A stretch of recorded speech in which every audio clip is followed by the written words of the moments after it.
What you got now?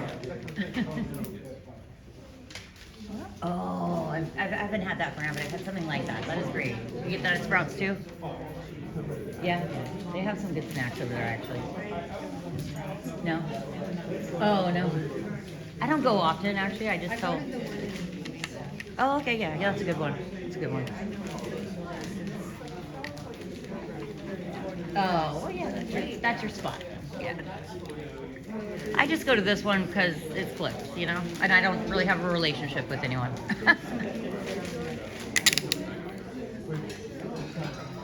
Well, there you go. That's how it works. Yeah. Is the Santee? Yeah, the Santee one's where Lauren's at. That one's good. That one's big, actually.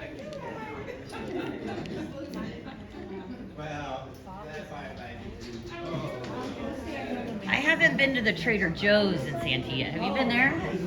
Is it nice? Yeah.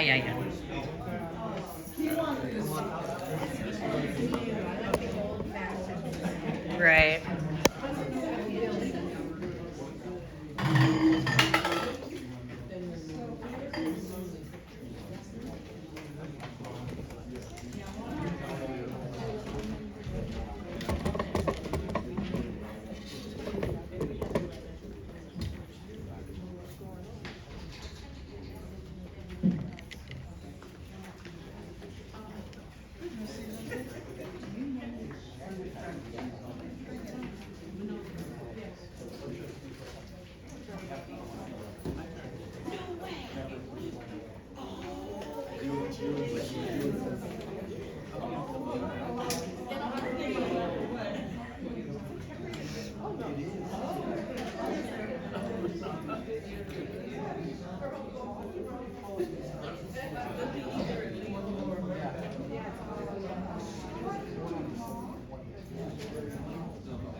We're...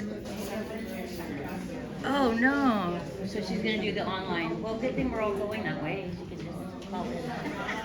She does that often, like at some of the Sandex stuff, like the little boards, you know, because I'm on the committee. She does that there.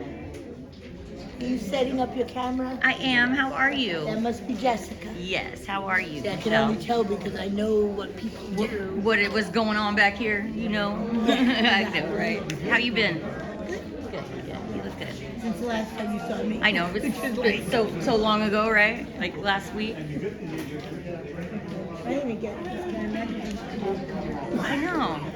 Oh yeah. I would think they would.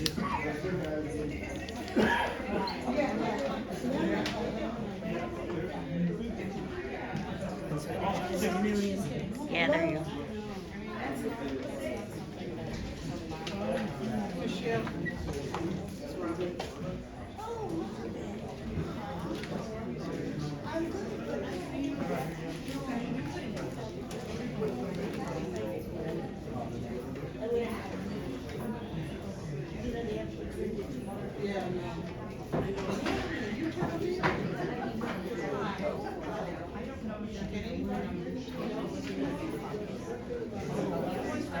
Yeah, I see it.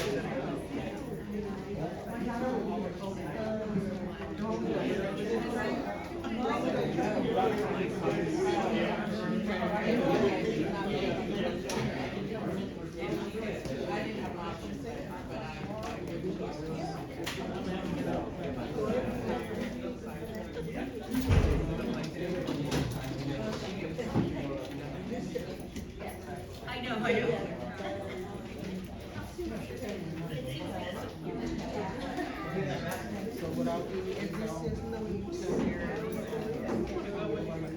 And this is my paint, and it's white.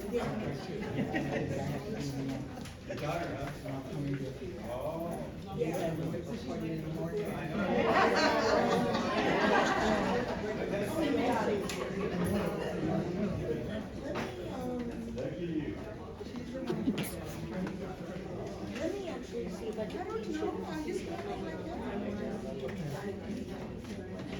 Yeah, just wait. It's gonna happen so fast. But yeah, Excited for you.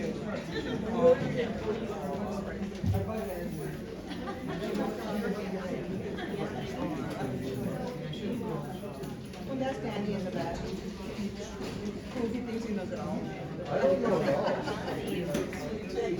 Yeah. thank you for the transparency. Hey, you know, I just realized I better make sure I turned off my notifications. Nothing more annoying in the video than.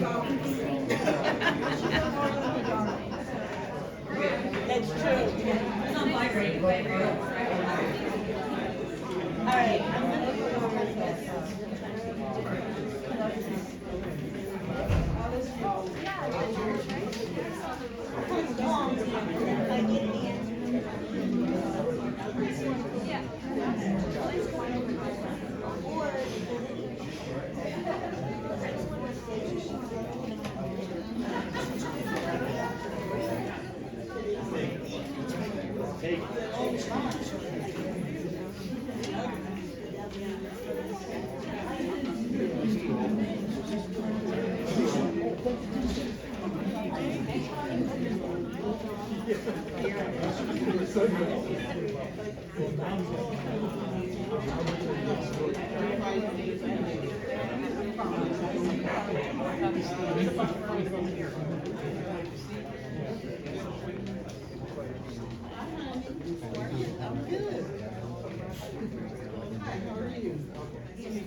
In that case, we can move the same.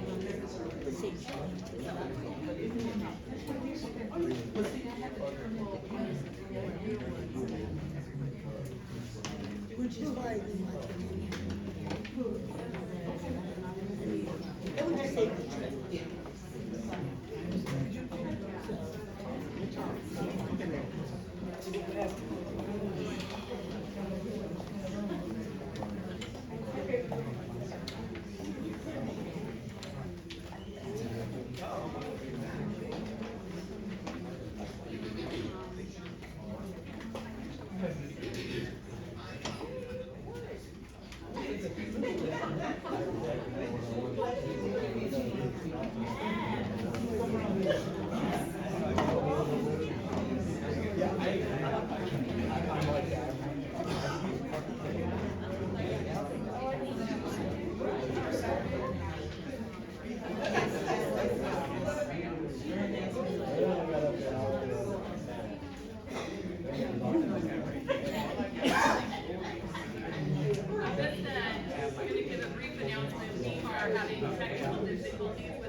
Our city clerk is on it. He's run over to do some troubleshooting, but we'll be a few minutes late starting. So please enjoy one another.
Y'all gonna speak?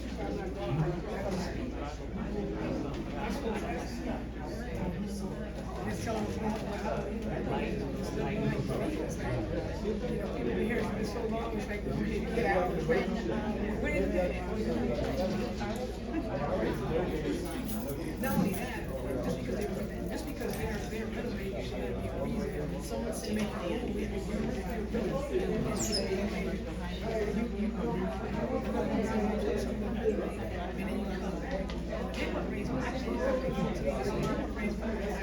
$3,000. And I already renovated my apartment. Yeah. So I ain't gonna come over like, you know what, you gonna be out, you gonna take me. No, but you know that's your right. Thing is, you get some money.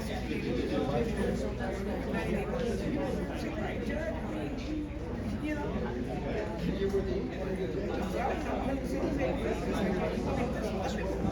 I got 7,000, 8,000. They ain't got me nothing yet. I haven't heard anything. I'm just hearing you. I saw a line I live in why do I have to move? Just because you don't put no counters in. That's the reason. Again, that's how are you? I'm great. Thank you for coming. Yes, I'm just gonna sit. I'm very good. I what you do, but I had concerns about it. I just wanted to make sure that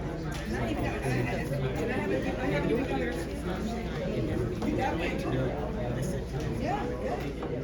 And if you pick up, yes, if you pick up that packet that has any of the comments, read from there and you'll see. It's there. It's all on paper. Yes, so, but that's just for your okay. A lot of our neighbors came this time. We're trying to encourage them to get up there and speak. And say how you feel, or what you want to do. That's what they want to hear. And last time we all got there,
I just put this over here.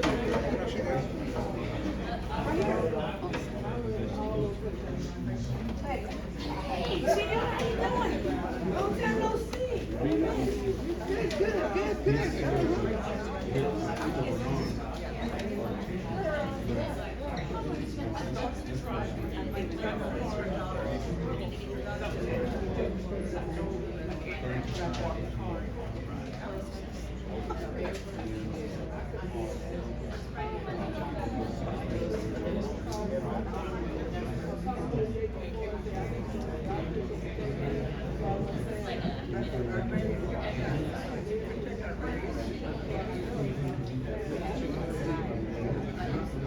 She been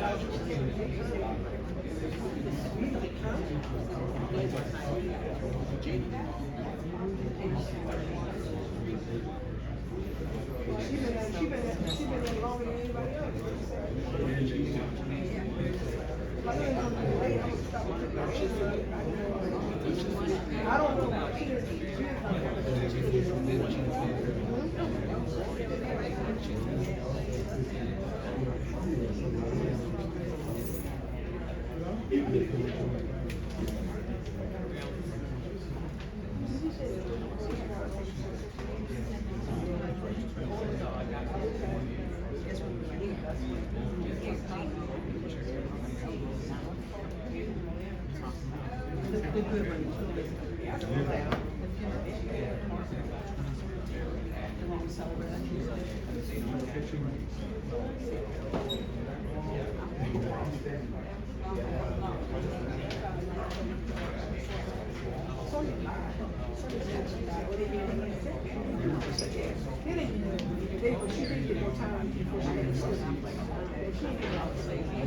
She did. She didn't get away.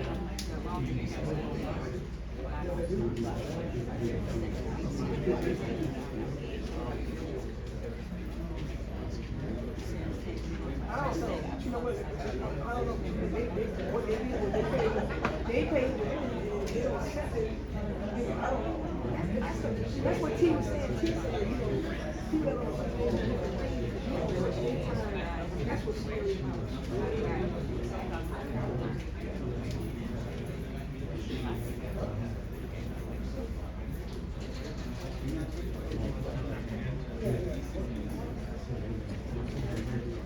You need to speak. It's going good. You gotta have that word, man. I'm not oh,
I mean, they can do it.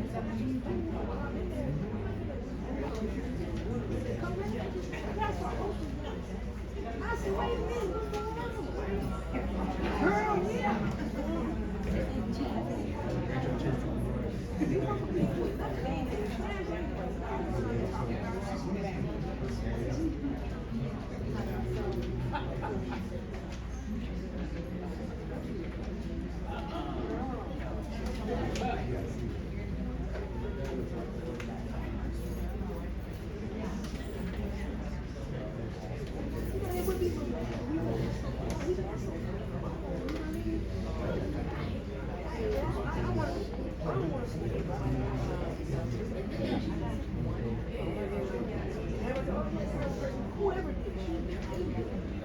You could have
I told her, my baby, I said, I'm gonna give you some rice for the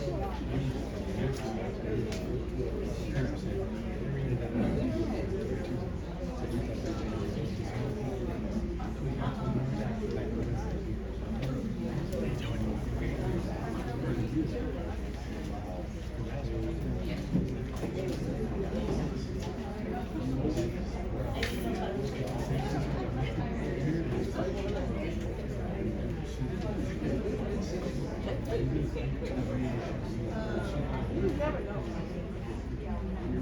Because at first it was like sour.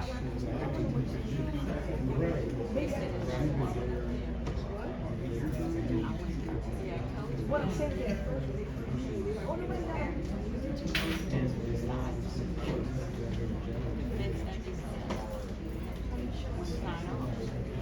what I'm saying is, when they first came, they got and all of a sudden, probably got to take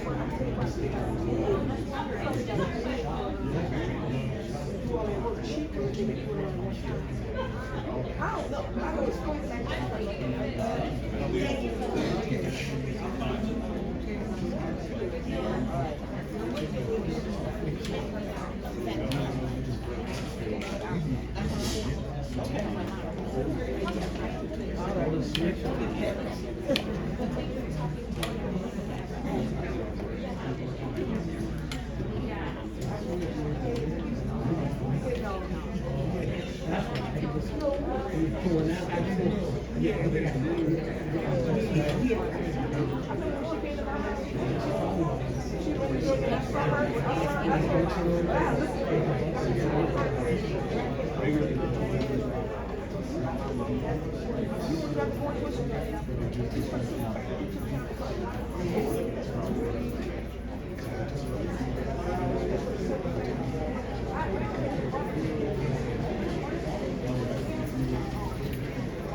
One more. The following is a recording of the regular city council meeting on Tuesday, February 3rd, 2026 at 6 p.m.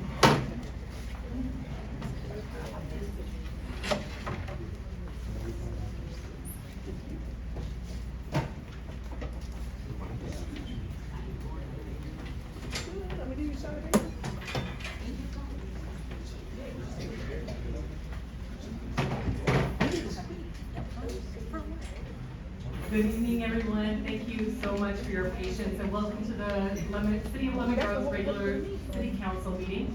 I would like to remind everyone to silence your cell phones. City clerk, will you please call the roll of the city council members to go on record as in attendance? Councilmember Smith. Present. Councilmember Altamirano. Here. Councilmember Mendoza. Here. Mayor Pro Tem Meridia. Here. Mayor Snow. Here. Mayor Snow, we have a quorum in the city council. Thank you so much. I'll ask Mayor Pro Tem Heredia to lead us in the pledge of allegiance.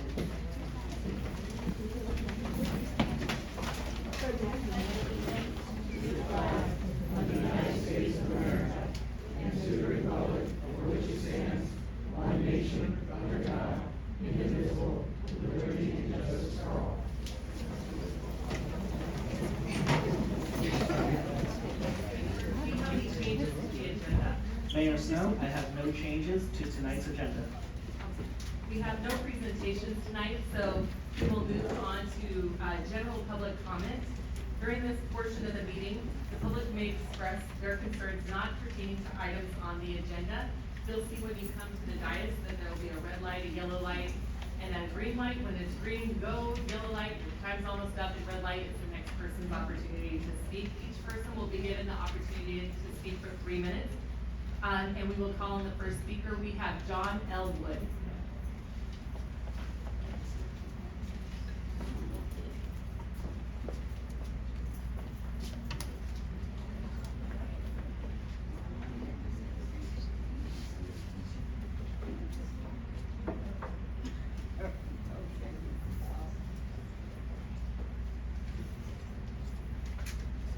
John Elwood. Remember Toyota has a creek coming out, central, on top of the culvert, something the city should have done after the last rainstorm. Mesa Glass property, supposed to be one of the dispensary. And, not dispensary yet. The owner needs to clean out the creek on their side of Central, because it's a health hazard. The base of the, culvert is green. And it's got water. That equals mosquitoes.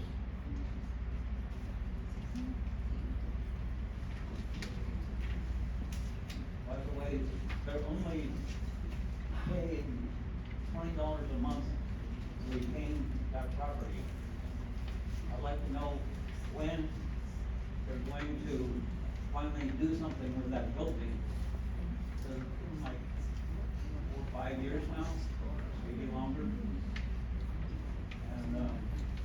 I'd like to know what's going on with the speed humps. Anything? What about the bicycle ordinance?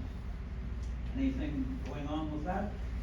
Are we just gonna let it go and let all the kids do whatever they wanna do? Of course, it's parents' fault for giving them those things. And those things aren't cheap. That's all for now. Appreciate it. Thank you so much, Mr. Wood. Our next speaker is Kenneth King.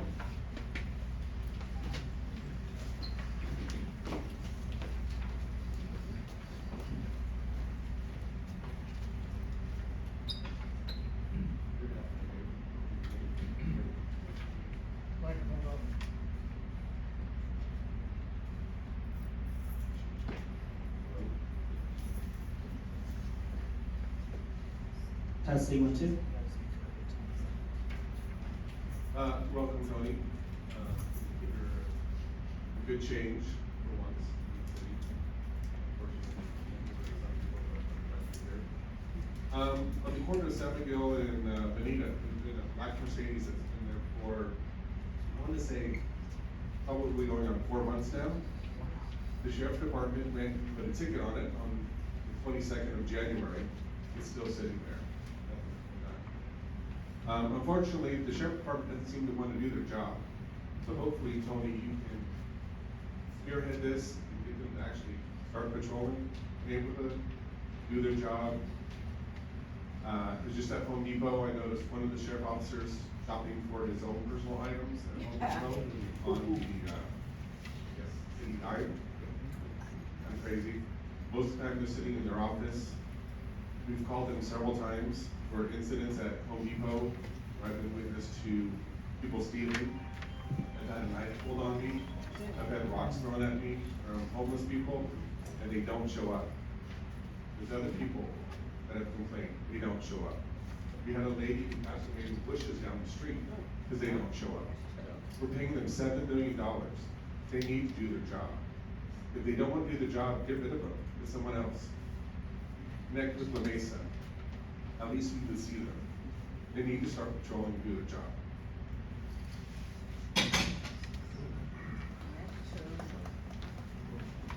Our next speaker is Manila Clark Manson.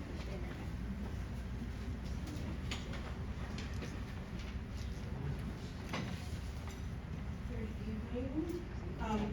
This is from the Grossmont Healthcare District website. The Grossmont Healthcare District is a public agency that supports the health and wellness of East County. It's governed by an elected board of directors that serves residents through local healthcare initiatives. Our team acts on these initiatives and designs a strategic plan for region based on current community needs.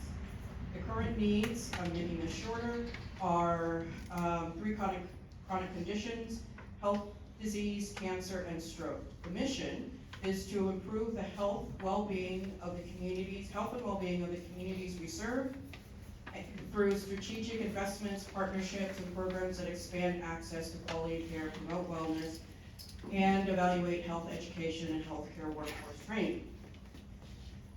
I believe approximately 1% of our property tax goes to the Grossmont Healthcare District. You can check and see what the actual amount is. As citizens and members of the council, it is important for us to be aware of Grossmont Healthcare District's strategic plans and to provide input in those plans. They affect us. Please go to their website, go to their meetings, or listen to them online. Take part in the decisions that affect our community. The board meetings are the first Tuesday and the third Wednesday at 9 o'clock in the morning. Thank you so much. Next we have Richard Hammond.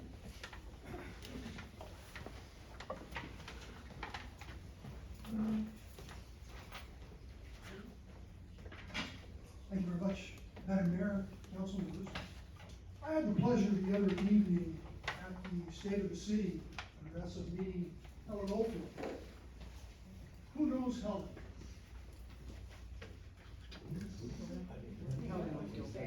Helen did quite a service to this city. We talked a little bit, and she got very emotional when I mentioned, and you will not know this, Dutch cleaners. People don't know Dutch cleaners. It used to be for years right by the post office. Helen almost cried at that. And she explained to me that Jack passed away, and that she was leaving Lemon Grove and going to Lavia Real. And I thought about that for quite a while. And I think it would be wonderful if the city council would adopt this moment to send letters, have members of the community send them to the Lavia Real home, retirement home, in Rancho San Diego, care of Helen Oldfield, and thank her for what she's done for this town. As I understand it, there's 1 or 2 houses right over here in the park that she's responsible, the oldest church in the city. I really think if we had even the classrooms in the elementary schools, write letters to her and send her what they're doing during the day, because she was a writer herself. City Council, Madam Mayor, I hope you'll take this under consideration. Appreciate it. Thank you so much. Helen is absolutely incredible. We got to honor him in the State of the City address, and her husband Jack was the 8-time Emmy Award winner. So they're really they're huge treasures in our community. So thanks for highlighting her. I'm going to turn it over to our city staff and see if they want to make any statements or provide comment on any of the issues that were raised by the public comment.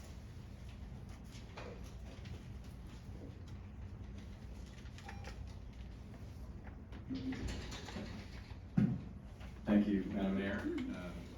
So I will provide a comment regarding the speed humps and the e-bike ordinance. Both of those items are on our current radar as staff, and we will be looking at working on those. So more to come on that, John, soon. We'll provide future updates to the community as we progress with those projects. And that's it. Next, we'll move to the consent calendar. Do we have any comments on the consent calendar? No comments on the consent calendar. Do I have a motion to approve the consent calendar? I'll move approval. I'll second. Please call the roll.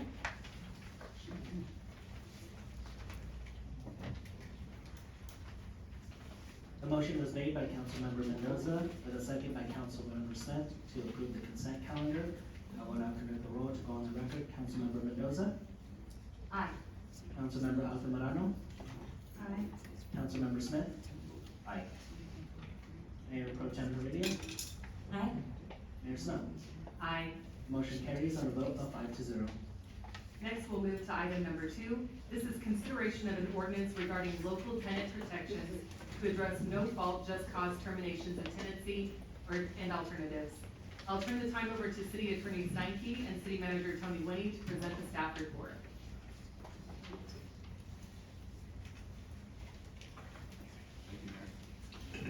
Thank you, Mayor.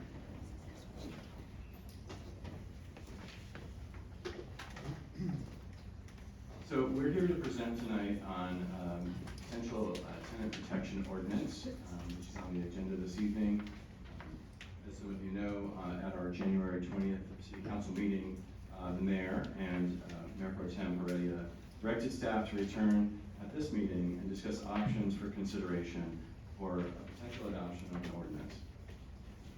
This is a result of conversations that have taken place here at City Council meetings and then also through the community in terms of tenants being evicted in a variety of ways from their residences.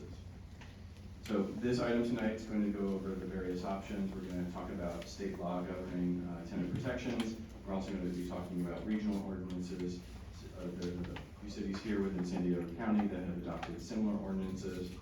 And then we're going to talk a little bit about the draft ordinance that's included in the agenda packet for you this evening for consideration. So first, we wanted to talk just a little bit about what does Lemon Grove's housing stock look like. So we have some information here that was pulled from the city's housing element. So there's a mix of single-family, multifamily, and mobile homes. So we have a percentage breakdown of those various housing types. And you'll see that as it pertains to multifamily, it composes about 23% of our overall housing stock here in the city. And then approximately 44% of Lemon Grove's housing is renter occupied. So that's total housing units here within the city. And then of the dwelling units, about 46% of those were built before 1960.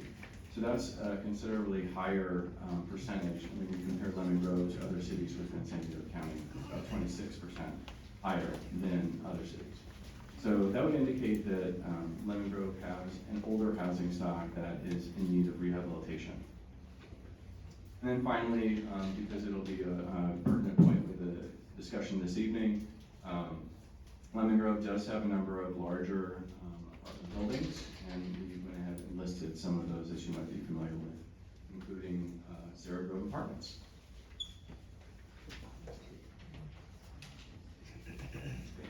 Now we're going to provide a brief overview of state law as it pertains to tenant protections. So there is an existing law within California called the Tenant Protection Act that was passed in 2019. So we're going to refer to that throughout the presentation as TPA for short. But it essentially provides a wide variety of various tenant protections. So we're going to go over what that state law contains. So TPA requires tenancy to only be terminated for just cause, which includes both at-fault and no-fault types of cases. So brief overview, at-fault, as many of you know, would include things like non-payment of rent, breaching the terms of your lease, potential criminal activity that's taking place within the unit, and some other things as well there that's listed below in the slide.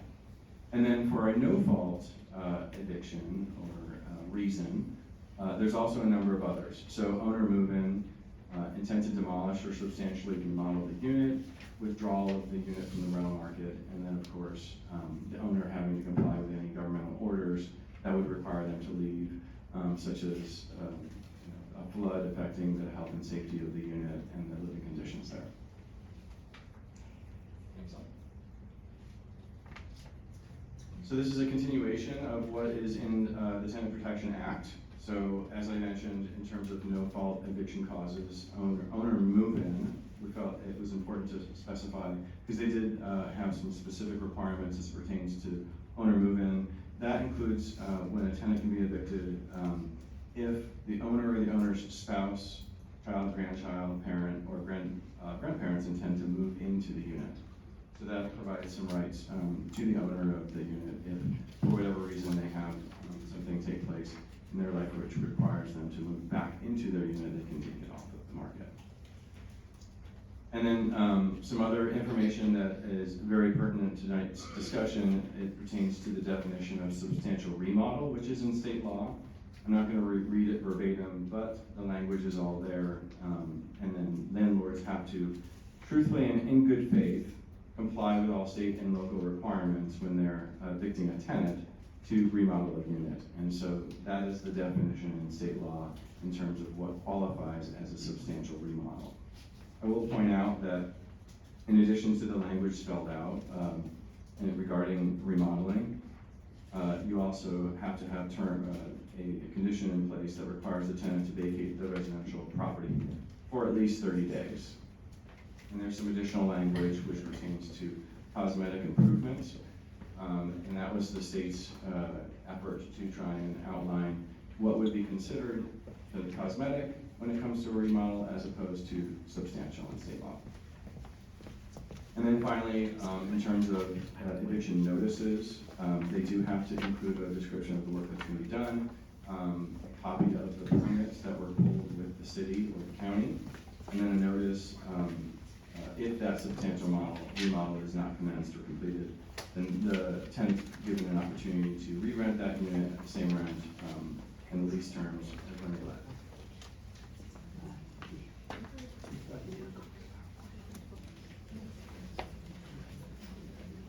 Okay, and then finally the last slide as it pertains to state law. Relocation assistance is required under state law for reason-specific terminations. So relocation assistance is composed of 1 month rent, and it's provided, the notice is provided with, relocation assistance is provided within 15 calendar days of move out, or they can also provide a waiver of the rent for the final month. There is some additional language in state law regarding rental caps. And so landlords can't raise the rent for more than 10% total or 5% plus the percentage change in the cost of living. So whichever is lower over a 12-month period. And then finally, there are some exemptions in state law as it pertains to residential units that the law applies to. So it does not apply to that list of various unit types listed below the exemptions. And then retaliation, of course, landlords are forbidden under state law to retaliate against a tenant for exercising their legal rights under the TPA. So that's an overview of what is in state law. And then next we wanted to provide a brief overview to the City Council regarding ordinances here within San Diego County and cities that have adopted tenant protection ordinances. So there are 3 currently. City of Chula Vista, Imperial Beach, and San Diego all have tenant protection ordinances. However, it's important to note that all 3 of those cities have adopted different types of tenant protections. And under state law, they are only allowed to adopt ordinances that are more strict in their interpretation as opposed to more lenient when compared to state law. So we'll go over the various components of how those ordinances differ. First, regarding relocation payments, so the City of San Diego provides 2 months rent under the current lease, or 3 months rent if the tenant's senior or disabled. Or you can waive the same amount of rent or future rent. Imperial Beach, they provide 2 months of rent at what's called market rate, as defined by Housing and Urban Development, so it's HUD, or 2 months rent under the current lease, whichever is greater. And then, or they could also waive the same amount due for future rent. So Chula Vista does it slightly different. So in rental complexes, they provide relocation payments that are 2 months of HUD market rent, or 2 months under their current lease terms, whichever is greater. And then, or you can waive the same amount that's due or future rent. So that's a little snapshot of what's contained in those city ordinances as it pertains to relocation assistance. Now we're moving on to substantial remodel. As you recall, there's a definition in state law as pertains to substantial remodel. And the City of Imperial Beach essentially added additional language to their ordinance that further defines what is considered cosmetic as opposed to a substantial remodel. The verbatim language is outlined there in number 3 under Imperial Beach. I won't read the whole thing, but it does provide further details so that when you are looking at the Imperial Beach ordinance as opposed to state law, it provides additional certainty in terms of what's included.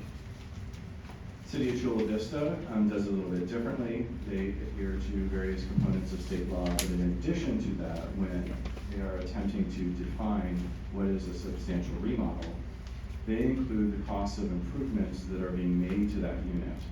So cost of improvements is equal to or greater than $40 per square foot of the residential rental unit. They also have a requirement that it's necessary for the residential unit to be vacant for more than 60 days in order to complete those improvements. And then they have some languages similar to IB as it pertains to cosmetic improvements to try to further define that. Then finally, I'll point out the last bullet, which is when the City of Chula Vista adopted their ordinance, I believe it was in 2023, they then subsequently went out and did some research in terms of who is being affected in their community, specifically in terms of evictions.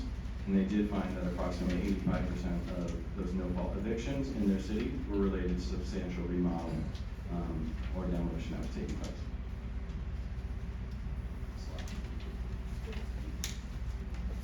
Okay, so that's a comparison of the various tenant protection ordinances within San Diego County. So we're going to move on to the City of Lemon Grove and talk a little bit about what is current here in the city.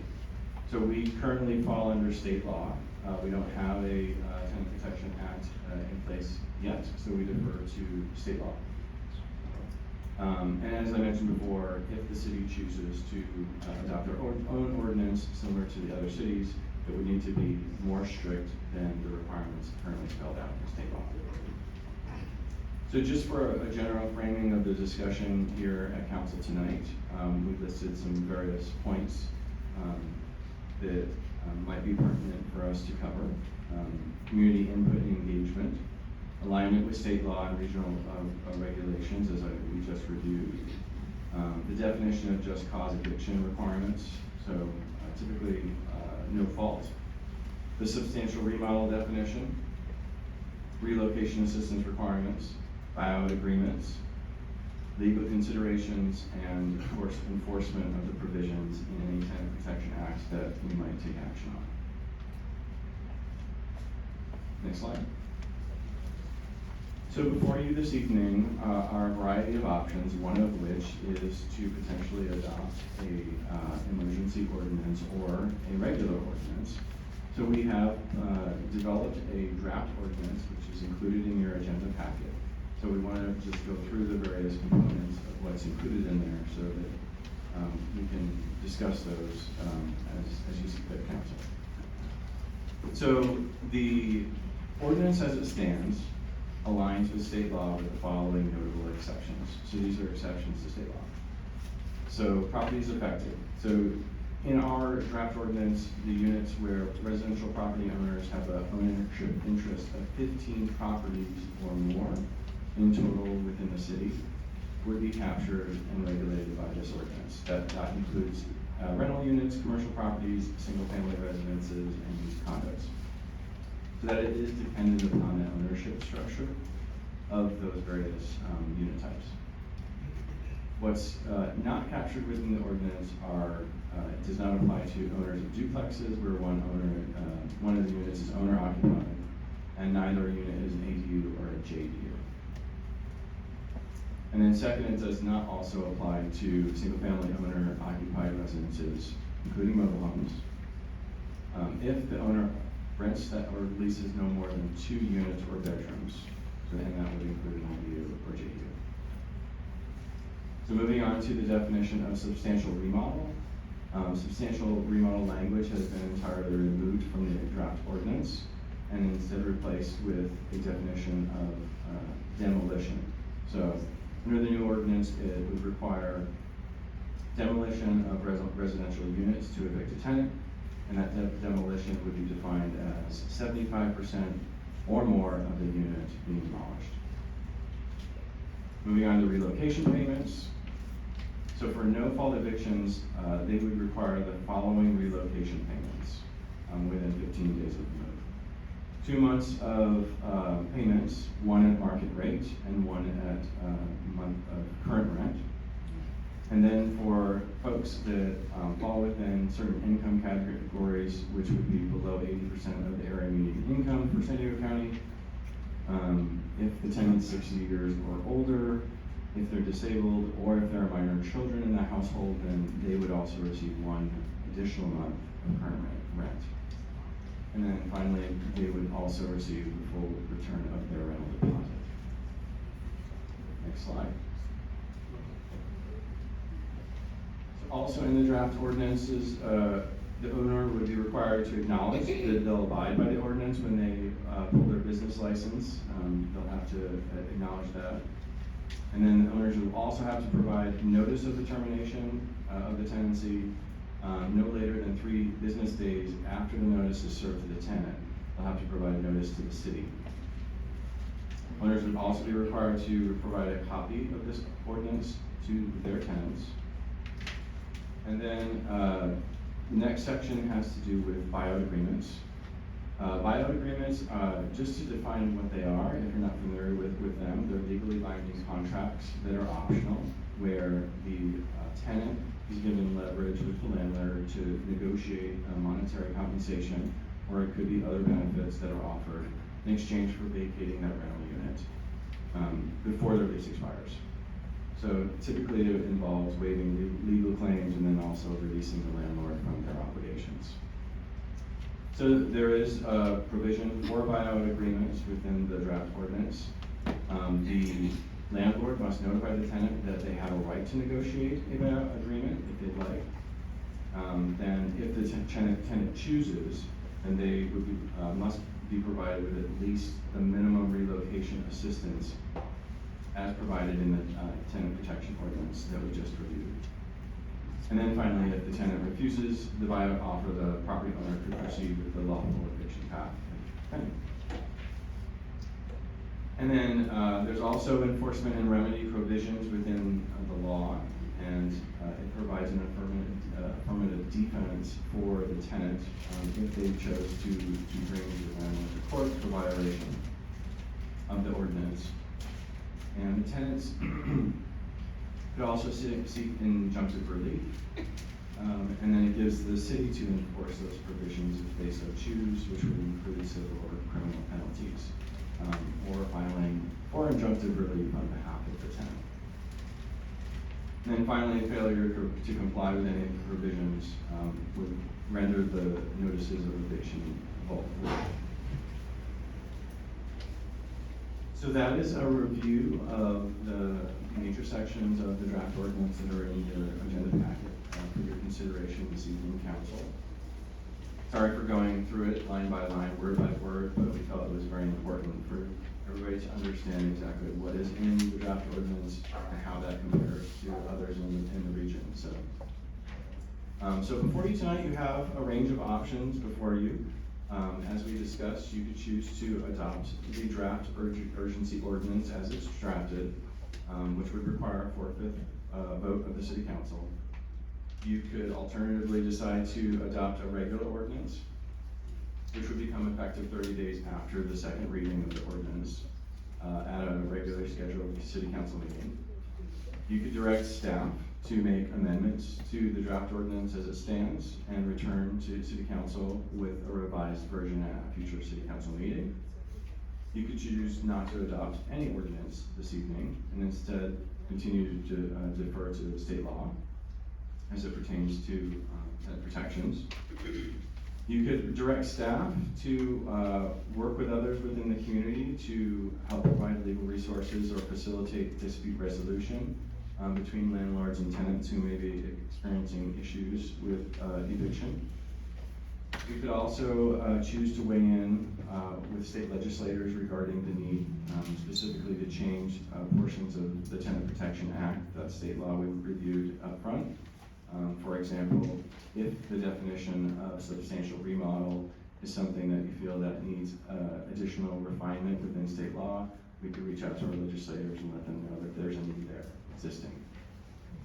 And then, of course, you have the option of providing any other direction to staff that you see fit. And of course, these options are not mutually exclusive of one another. You could choose a range of them or a combination thereof. Kristen? Thank you. I just wanted to add one additional item regarding your options. Like Tony said, you can adopt several of these, one of these, none of these, or choose to direct staff however you'd like. Oftentimes when cities are considering urgency ordinances and they want something to happen immediately, they will pass the urgency ordinance with the intention of bringing back a regular ordinance, or pass both on the same evening, making their, the gap of time that would exist between the effective date of the regular ordinance, the urgency ordinance will be in effect until the regular ordinance comes into effect. So that can also be an option, is you can adopt both of those. And again, one of those, none of those, however you choose. Regarding the urgency ordinance, I would caution you that if you do adopt an urgency ordinance, you will have to come back at a later date with something that's more permanent, otherwise you're gonna have to continue to adopt findings saying that there is a urgency for this to continue to exist. And if you have any questions about any of that, I'm here to answer you. Thank you, Tony. Thank you, council. Thank you so much for the presentation. We'll now move to public comment on item number 2. We'll call our first speaker, Denise Terrell.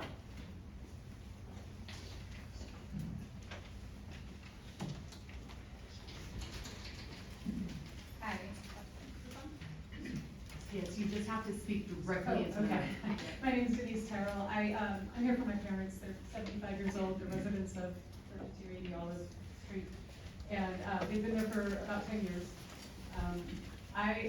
Just hearing this tonight, I had no idea what I was walking into. I am definitely in support, and I know they would be too, of the emergency ordinance. Just to be living somewhere on a fixed income for nearly 10 years and given 60 days to vacate, it seems harsh and unfair. And I think most of the residents there are over 60 and on, some kind of fixed income, and it just seems very, very cold for this corporation to come in and purchase this place, not knowing anybody and basically kicking everybody out. And the reasoning was to remodel, and they're already remodeling. They're jackhammering outside my parents' window at 7 o'clock in the morning. So, I read briefly the packet, the eviction packet, or the notice to vacate. I think it's just just electrical work that they're doing, and now it looks like they're doing sidewalks, but I'm really not familiar with that, but I know my parents are in support of the emergency ordinance. Thank you so much, Ms. Terrell. Our next speaker is Michelle Krug.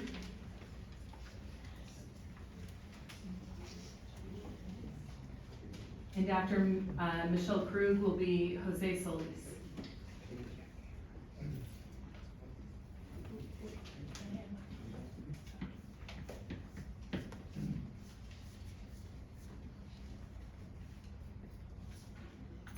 Good evening. Tenant protections became so obviously critical with COVID. And that criticality has not lessened. This is, without these protections, we are increasing our homeless situation and numbers monthly. People get greedy, unfortunately, and they see the opportunity to raise rents. So this tenant protections and closing these loopholes is really gonna go far to helping maintain quality of life here in Leavenworth. Thank you. Appreciate it. Thank you so much, Ms. Krug. Next, we have Jose Solis. And after Jose Solis will be Jose Lopez. Hi there, good evening, and thank you for having me. I've been in, currently, new owners, olive trade builders since 2008. I see a lot of people here, there. I used to work there. I see them as my family, friends, and it's kind of sad to see a lot of people panic. I mean, there's been a lot of noise there. People are panicking, people are crying. They don't know what to do. You know, they have this fixed income. With my experience, I'm not there. I go to work. There's been a lot of construction going on, a lot of popcorn without the certified person to see if there's asbestos. These buildings were built in 1972, roughly around there somewhere. There's a lot of remodeling going on, a lot of wall moving. I saw some of the packets. They have two permits, an electrical permit and a plumbing permit, which is they're doing way over than what they need to be doing. So I don't know if they got a set of plans. They're doing a lot of site improvement. There's a building monument in front of the street. It requires footings. There's just a lot of stuff going on that two permits not gonna cover the whole scope of work. Again, I used to work there. I know the previous owner, Jack and Donna, so nice people, kept everything. They wanted the tenants happy. That's what we were very happy there. And now everybody's panicking. I see people crying. It's sad. It's sad. And hopefully you guys could put yourself in our shoes, because they're families, they're friends. You know, people used to party in front of the courtyard. You don't see that anymore. And I'm just, here to support whatever. There's a lot of information, so, just I'm here to speak for my tenants. So there've been people that just grow older and they pass away, and that's what they want to be. And now seeing people just leave is kind of suck. Again, I know a lot of the people, and it's sad to see them leave. And I'm sure there's a lot to say, but right now, I just please look about the permits. Please look at it, because I think they're doing way more than just those two permits. It requires a full set of plans. Structural, mechanical, plumbing, they're adding washer and dryer. That's a stop work. Thank you. All right, thank you so much, appreciate it. Next, we have Jose Lopez, and after Jose Lopez will be Carla England and Longia England. Good evening, my name is Jose Lopez Eguizo. I am the director for the Central Office of the Alliance of California Community Empowerment, a statewide grassroots community organization that fights for social, racial, and economic justice. Our organization was one of the leading organizations that helped pass the Tenant Protection Act of 2019. And after we passed those protections, we started to see no-fault evictions for the first time. Specifically, no-fault evictions for remodeling. In 2023, we helped pass tenant protection ordinances in the city of Chula Vista and the city of San Diego, because the same exact thing that we're seeing today was happening over there. Entire buildings being evicted because their new landlord wanted to make repairs. Since then, we have been able to close some of the loopholes, but the one loophole that we have not been able to close successfully is the remodeling loophole. In 2025, we passed the Imperial Beach Tenant Protection Ordinance, which also failed to close remodeling loopholes. So I'm very excited to see that today, what we have in front of us does do that. It's what we've been asking all the cities to do, and unfortunately, there has not been the political will in any of those cities. We've tried it at the state level and have came across the same roadblocks. And this is like deja vu. Every single one of those buildings was the same exact story. Nice mom and pop landlords, cared about their tenants, took care of the, didn't raise rent. And then as soon as they got old and passed the property to somebody else or passed away, the corporation bought it and decided to leave everybody. This is a huge opportunity that you all have in front of you to pass the strongest tenant protections in the entire county, and close these loopholes in order to protect all the families that are currently going through this, and to prevent other families in Lemon Grove from going through this city. I'm also a trustee for the South Bay Union School District, and at our school district, just like in all the other school districts, the biggest issue is the under-enrollment. And it's because families are being pushed out of our communities. And these the rent eviction, evict dozens of people at the same time, right? In Imperial Beach last year, we had over 110 families be evicted for remodeling. One of the buildings, a 52-unit complex, the same exact thing. They wanted to add a washer and a dryer to those units, and that's why they evicted 52 families. So I really hope that we can count on your support today to pass this ordinance and help stop the suffering that is happening in our communities. Thank you. Next, we have Carla England and Landria England. And after that, we have Richard Golston. Thank you, Mayor. My name is Carla England, and I live at 3280 Olive Street. And I've been there for 29 years, me and my daughter. And the owners were very nice to allow us to move there. I was on Section 8, not having a county job or any permanent job, so therefore I secured a permanent job. I paid my rent, and now, under so much stress, rent is going up everywhere. And I don't make what I look like I make to everybody, or I don't look like I make what I make with the job that I have. I have a very good job, and it took a long time for me to get there. And I'm standing here to say that I moved there. This community was mostly senior citizens when they allowed us to move in. And now we're older, I'm older. I'm not 60 yet, but I'm there.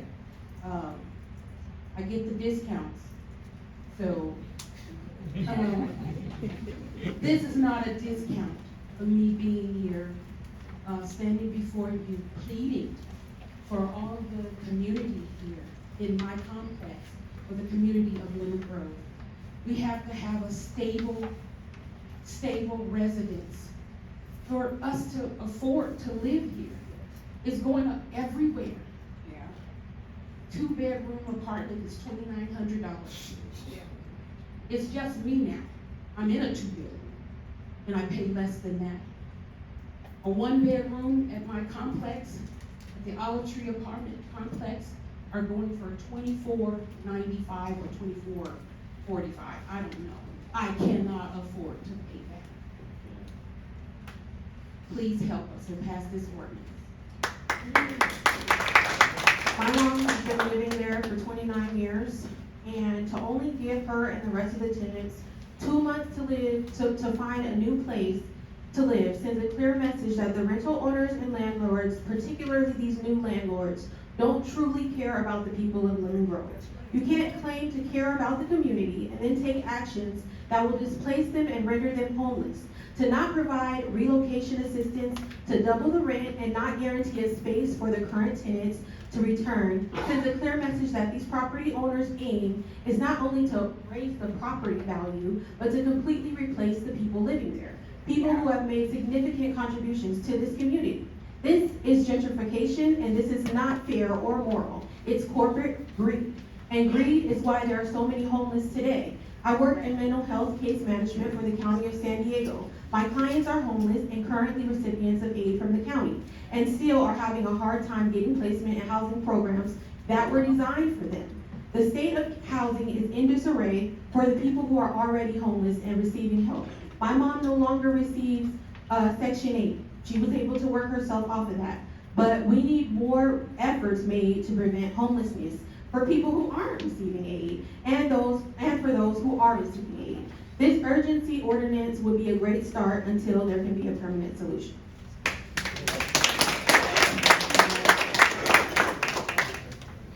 Next, we have Richard Golston.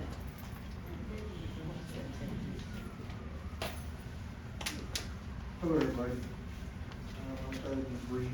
I hear about what's going on. It sounds like we prepare ourselves for what we need to prepare for. When I hear that we have to wait for votes, I don't know what these people are going to say or what they're going to do. Either you're all voting together or you're not. I don't know what you do. So, if it's not 100, I'd like to know who was it that voted for these steps.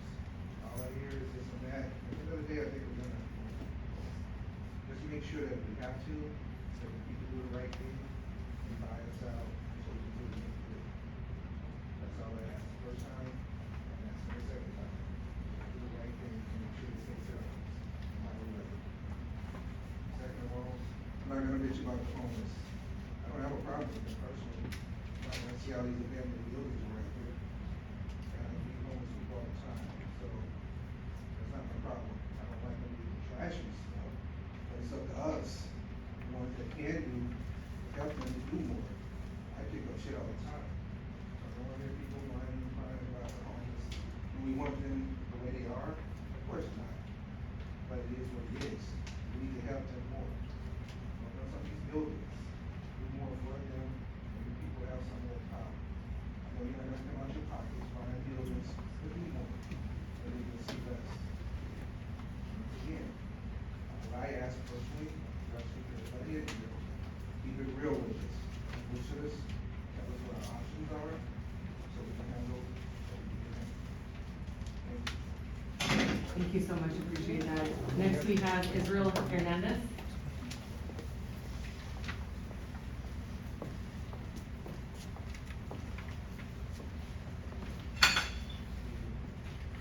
Good evening, Mayor Snow and council members. I'm Israel Hernandez. I'm the Associate Director for Advocacy and Community Engagement at the AARP in California. We represent over 3.2 million members in California and thousands of members and caregivers here. I'm here today to speak in support of the urgency ordinance.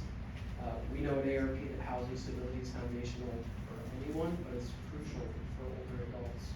And when they're rapidly displaced, there are effects on their health outcomes. I was talking with a gentleman earlier who's on the pacemaker that is in the middle of this situation. And that's just one example of a situation that could potentially decline if this person is displaced. They also lose access to their community, their health network in some instances, and their social capital, if you will. And I also want to point out that while regionally we've seen an improvement in the homelessness numbers, older adults, people 55 and over, increased in first-time homelessness by 5% during our most recent point in time count.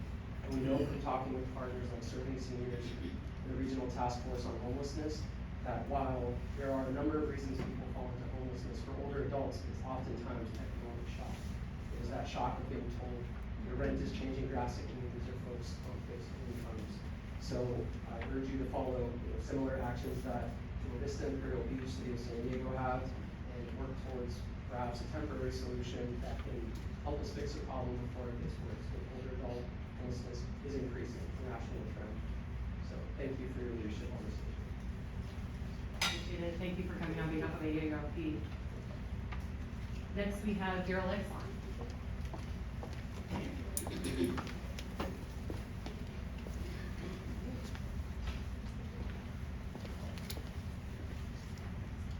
Good evening, Mayor Snow and council members.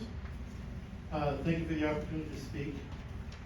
I live in Lemon Grove, I'm a homeowner, and I want you to focus on planning for our community's future. I'm concerned about the proposed ordinance restricting a landlord's ability to end a tenancy for remodeling. Remodeling is not, quote, a loophole, despite the claims of an AstroTurf lobbyist who spoke earlier. It's progress. I don't believe the city should step into private landlord-tenant matters beyond existing state law.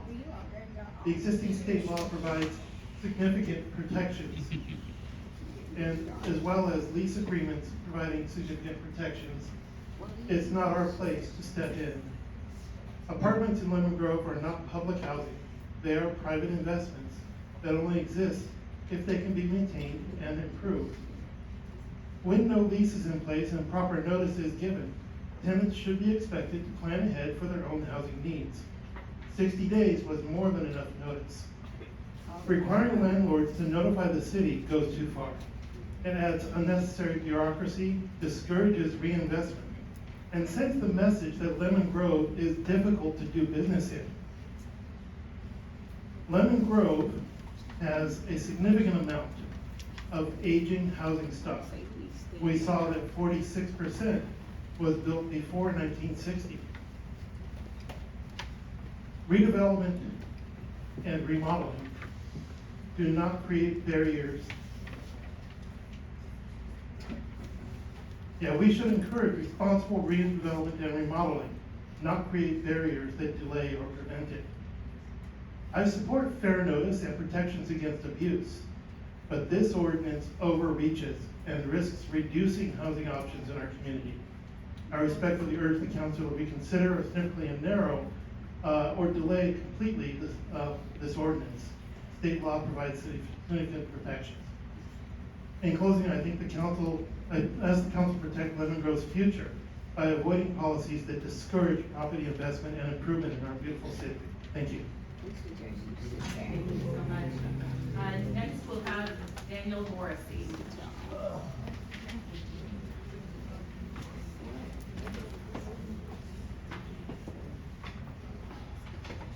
Good evening, my name is Daniel Morrissey. Thank you for giving me the opportunity to speak.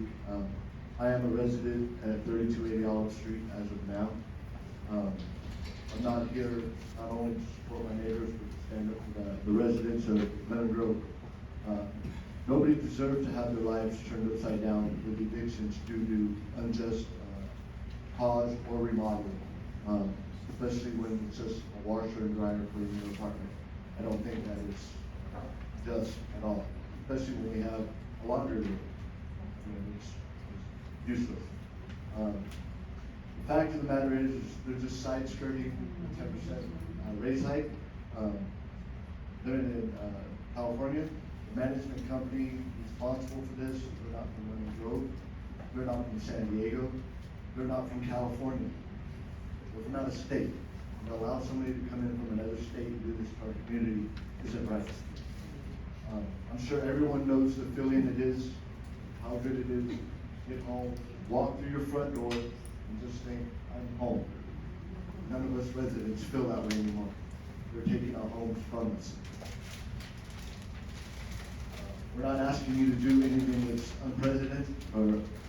unprecedented.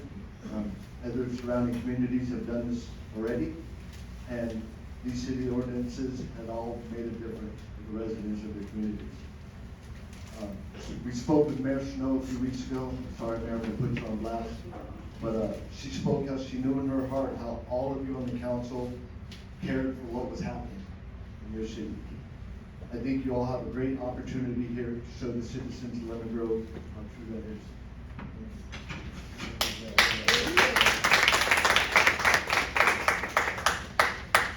Thank you so much. Next we have Joanne Franciscus, and after that we have Luis.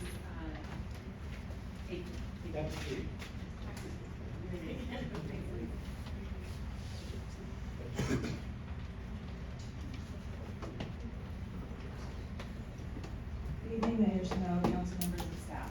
My name is Joanne Franciscus, and I'm the executive director of the Legal Aid Society of San Diego. LASSD is the largest provider of free legal services in San Diego County. We operate the Tenant Legal Services Program, which provides free legal services, emergency rental assistance, case management, clinic services, education and outreach to low-income San Diegans. We are on the front line of homelessness, and we have firsthand knowledge of the various factors that push people into homelessness. On behalf of LASSD, I strongly support Lemon Grove's tenant protection ordinance and urge you to adopt the urgency ordinance this evening. Across our region and here in Lemon Grove, families are facing housing instability. In fact, almost 60% of renter households in Lemon Grove are cost burdened, spending more than 30% of their income on housing. My household is already stretched this thin, and no-fault eviction can be the push that leads to homelessness. Preventing avoidable displacement is the most effective and cost-efficient way to prevent homelessness and benefits the entire community. This ordinance is thoughtfully crafted to close the substantial remodel loophole the state and other cities in the region have failed to do. We've seen why this matters. Since Chula Vista passed their TPO in 2023, still allowing substantial remodel evictions, 85% of no-fault evictions have been tied to substantial remodel or demolition, the very pattern this ordinance is designed to prevent in Lemon Grove. Unfortunately, without eliminating substantial remodel as a reason to evict, you will continue to have open season on your naturally occurring affordable housing units and displacement of low-income households. We've all heard the criticism that not allowing substantial remodel evictions will result in deterioration of housing stock, but it's the exact opposite. Allowing substantial remodel evictions has the tendency of scaring tenants out of asking for repairs or filing code enforcement complaints because it can give the landlord a reason to evict them.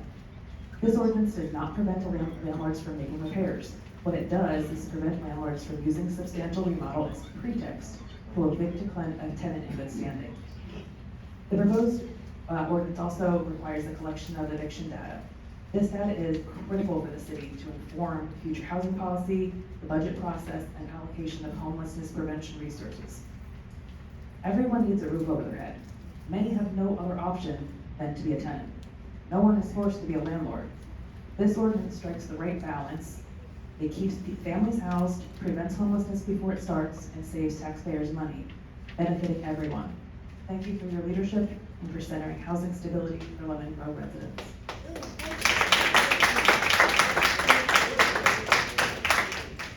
Next, we have Louise, and after that, we have Richard Hammett.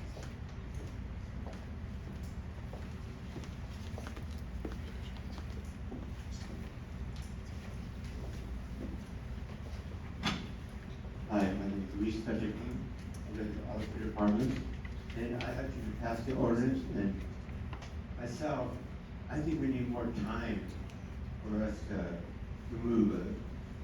We've been looking, and there's nothing out there for us, so I suppose you help us pass this ordinance and give us more time for us to move.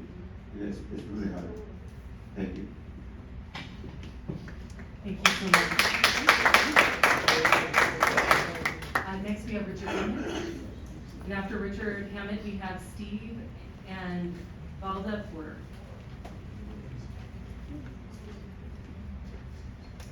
Thank you very much. Madam Mayor, City Council, do you have any questions on the information I sent you? I have a question on the ordinance.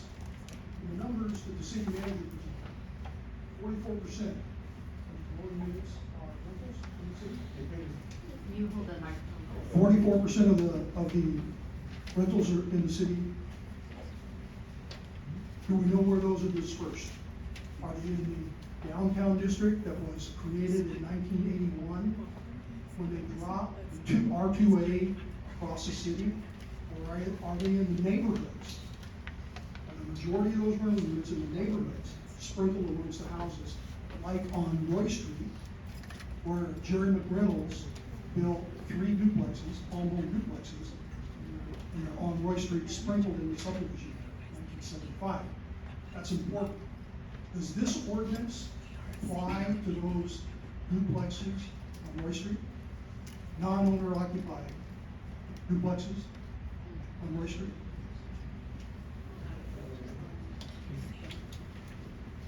Well, I'm gonna I'll direct the city attorney to answer questions after the completion of public comment, but she's taking notes. So that would be 2 units on 1 lot, and the owner does not reside. Okay? in one of the sections, it points out 15 units and it applies to large LLCs and private equity. I'm a private equity advocate, as I explained to you, the reasons that the city downtown needs it. I understand there's a tremendous problem, and what I'm hearing here tonight is the community is screaming for low-income housing in the city. Not naturally occurring low-income housing, but public low-income housing. Low-income housing like they have down at the Catholic Church, St. John's Center. Are you familiar with that? That's been there for years, and it works well. There are other churches in this town that have a lot of land around them. The parcel across the street from the duplexes on Roy Street has a huge parcel, and it's mainly occupied by pigeons and crows. So there's a lot of land here that can be used for public housing commission, Lemon Grove Housing Commission, public housing, so that when these situations occur, the residents, my fellow residents in the town, have a place to go. I'd like to complete what I'm going to say here with the 4 alternatives that I presented to you, to take this matter under consideration and look at very closely at stakeholders in the community and come up with a holistic approach to this problem of lack of low-income housing in Lemon Grove. Are there any questions? Thank you. Appreciate it. Next, we'll have Stephen Balda Porter.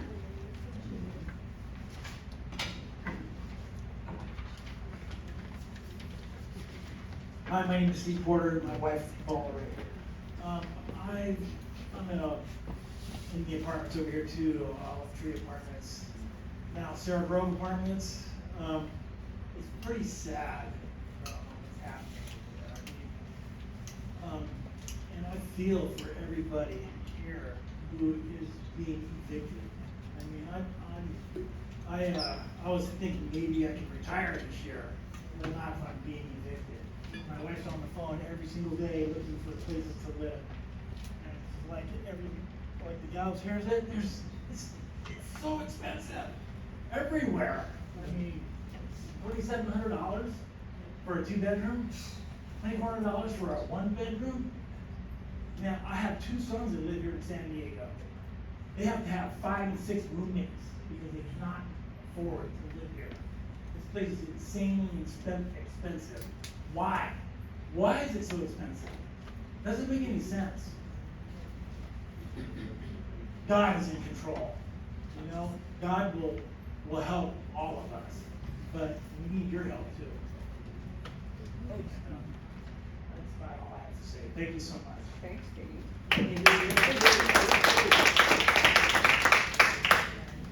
Next, we have Sheila Spencer.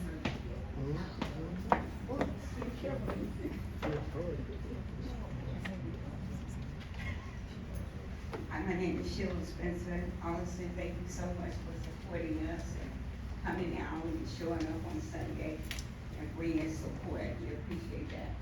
But I want to say it's really important if you guys can get that policy in place. Also, I want to speak for the seniors that didn't make it tonight. You know, someone was speaking about having a house and this and that, and we need to revive. Okay, that's all fine and dandy. But it's a lot of us that's suffering, that don't have the money to move. I myself is on Section 8, and to find an apartment is really hard. We got people that live there that has insignificant amount of credit. We got some people with good credit. We got some people that work. We have people that's been like myself, 15, 29, 37. My mom that's 89. Then we have another sister that's here with her parents that's been here 29 years that couldn't come out tonight. So I'm just here to support my community and ask you guys as a whole to please support us. And thank you guys for showing up. We have more people here than we had the last time, and we're gonna keep showing up as much as we possibly can. And for those that don't have, look out for us. Thank you.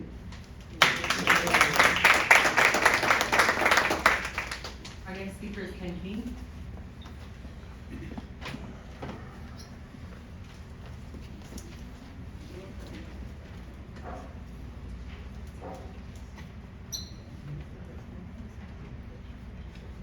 Good evening, council. This is a hard one.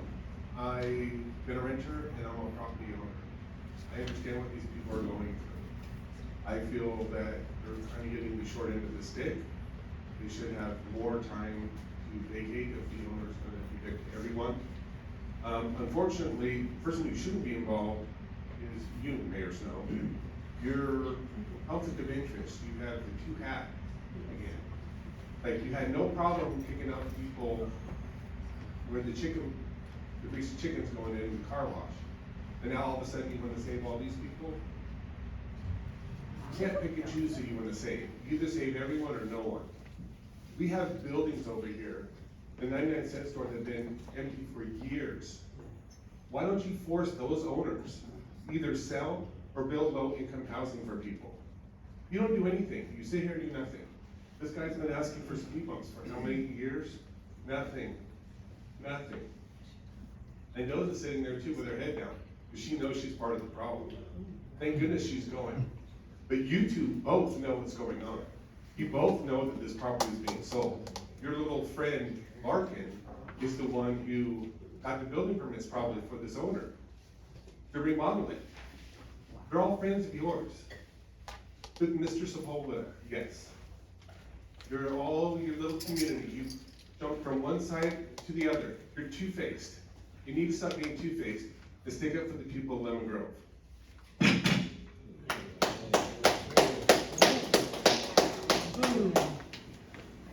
Chantel Corrington.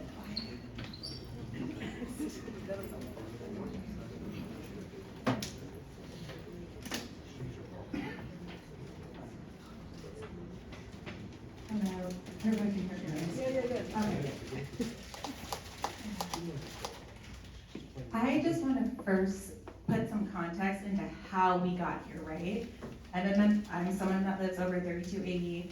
I got my notice on January 8th. I just want to point out, a lot of this had been going on as soon as they took over the property last year. We asked the necessary questions. We asked, how do we get prepared? What's going on? Did you sell? Is there new management? We asked all these questions. We got no answers. We currently have no on-site manager. We barely have a laundromat. That laundromat has been, how long has that been down? Like, we've had the fire department come out twice. No on-site manager came out for that. Then there was a separate time as they were selling where fire department had to come out because a washing machine was smoking. They checked it, it was fine, and it was still sitting there broken for like another 2 months. We've got over 60 units. We have a laundromat of 6 washers, 2 of them work. Yep, and two dryers.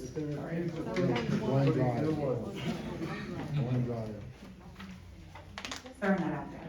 So we had been left out to dry long before we even got the notices. If we would have got these answers back when we first asked, when they were first mapping everything out, saying what they, just giving false promises, people would have started looking then, we would have jumped on this. We essentially got nothing, still are getting nothing, well, they're tearing up the sidewalk every morning, but there's that, and they've started taking our units apart, so that's what life at 3280 has been like. It's not like we're just bottom feeders that are looking for handouts. I personally work in healthcare. One of our other tenants is retired from MTS. She's been a bus driver for like 30-something odd years. We have multiple combat veterans in this complex. We have several community members who serve on different boards and serve in different organizations. We're not just bottom feeders, we're humans too. I just felt like that needed to be said.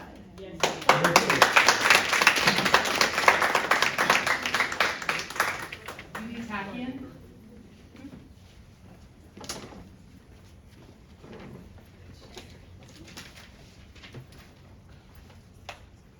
Thank you for hearing us. So, again, I live at 3280 Olive Street. The substantial remodeling, we were given a 60-day notice for that. I found our move-out date should be March 9th. I found our apartment listed for March 11th to be available for double what we are paying right now. So, if it's a substantial remodel, how are they supposed to do that? 2 days, in 2 days. So please understand, there is a sense of urgency for us that have already received our notices and need to be out. 1 month of rent that are waiting for us now will not cover rent anywhere else. It will not for a 1-bedroom or for a studio. So please, there is a sense of urgency. Thank you.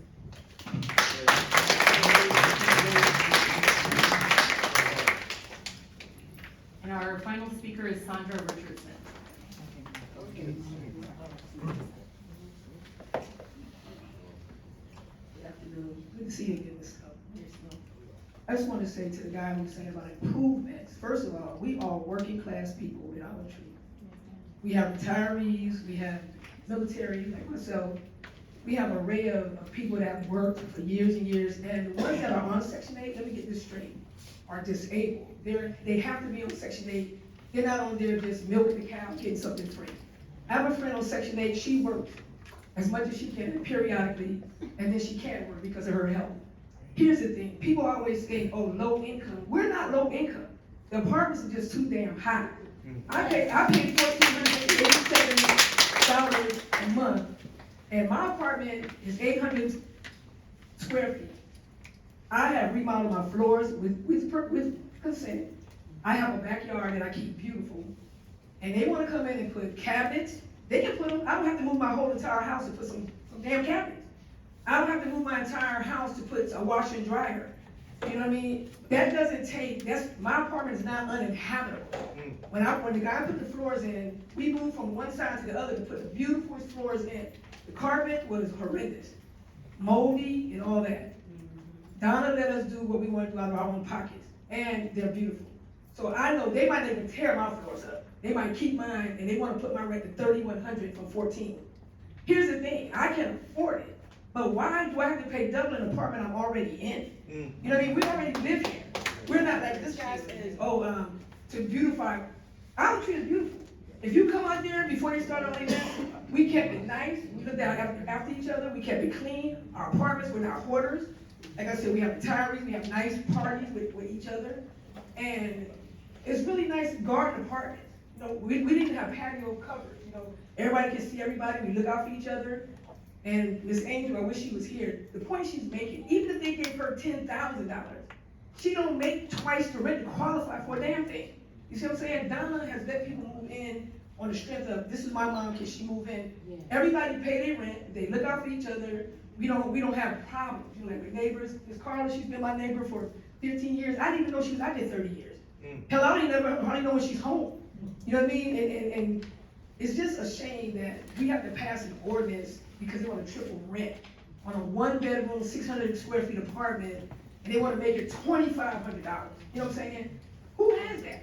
I mean, even if we have it, we don't want to spend all our little retirement on rent. You know what I'm saying? I'm about to retire. I'm a 100% disabled veteran, and I still work. And here's my thing. Barely, because my bones and stuff broke down. I might look good and all this, but I'm 64 years old. I'm not trying to work till I'm 90. You know what I mean? And these people, like Steve said, he's a veteran. You know, we want to retire in peace and be able to enjoy ourselves, you know, and we were lied to. We asked these people, or do we have to move? No, they're steady scanning and doing all this stuff. Do we have to move? No, nobody has to move. I don't care if they raise the rent or remodel, but why do we have to move all the way out, move back in and pay triple, almost triple what we pay, and we already there paying? Yeah, thank you so much. Yeah, it's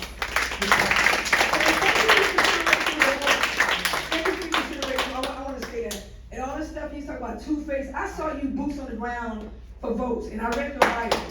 You can only do what's so much, and you're not going to ever please everybody. all right. Yeah, but you know what? It expired, but you didn't expire with your... He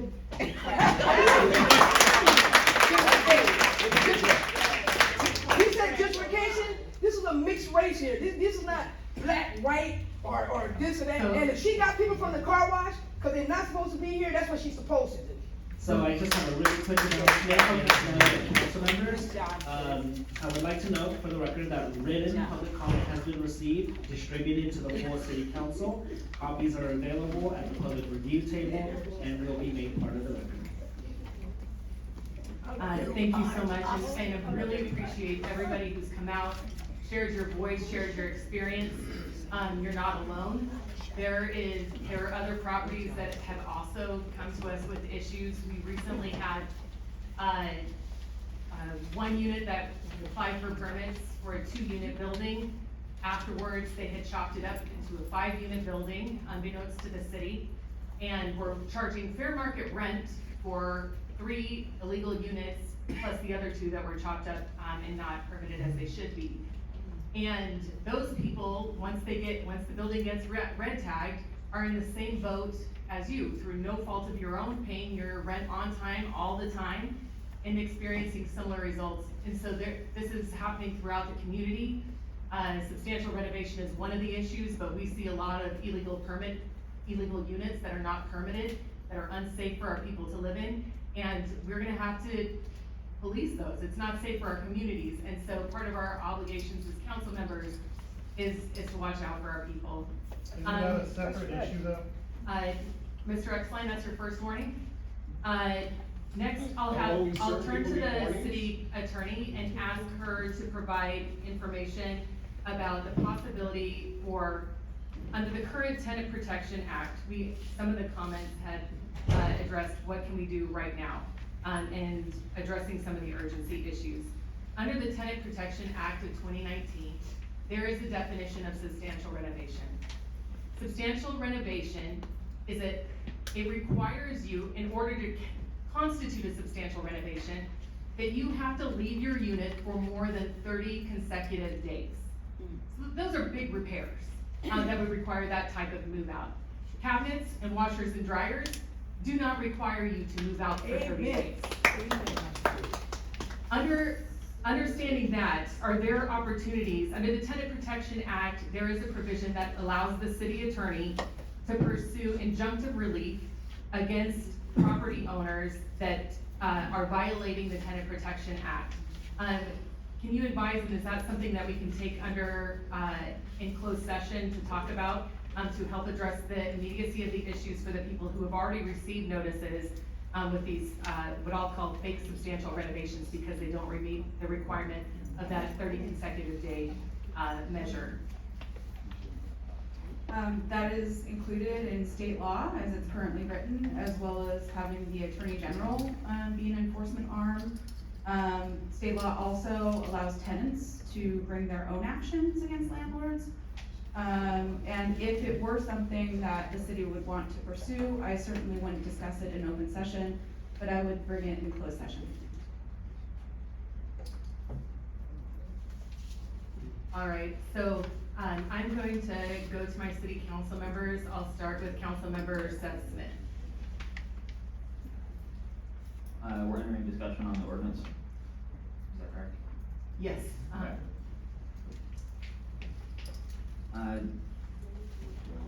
So I have to agree that the state law has an oversight in it, specifically around this exemption. One of the things that I would like to see come of this is that we, as a city council, work with our city council counterparts in San Diego County, see if we can't send a letter to our representative at the state level, because this is a state law. It is a oversight in a state law, and we should be asking for that to be closed, where that law exists as well.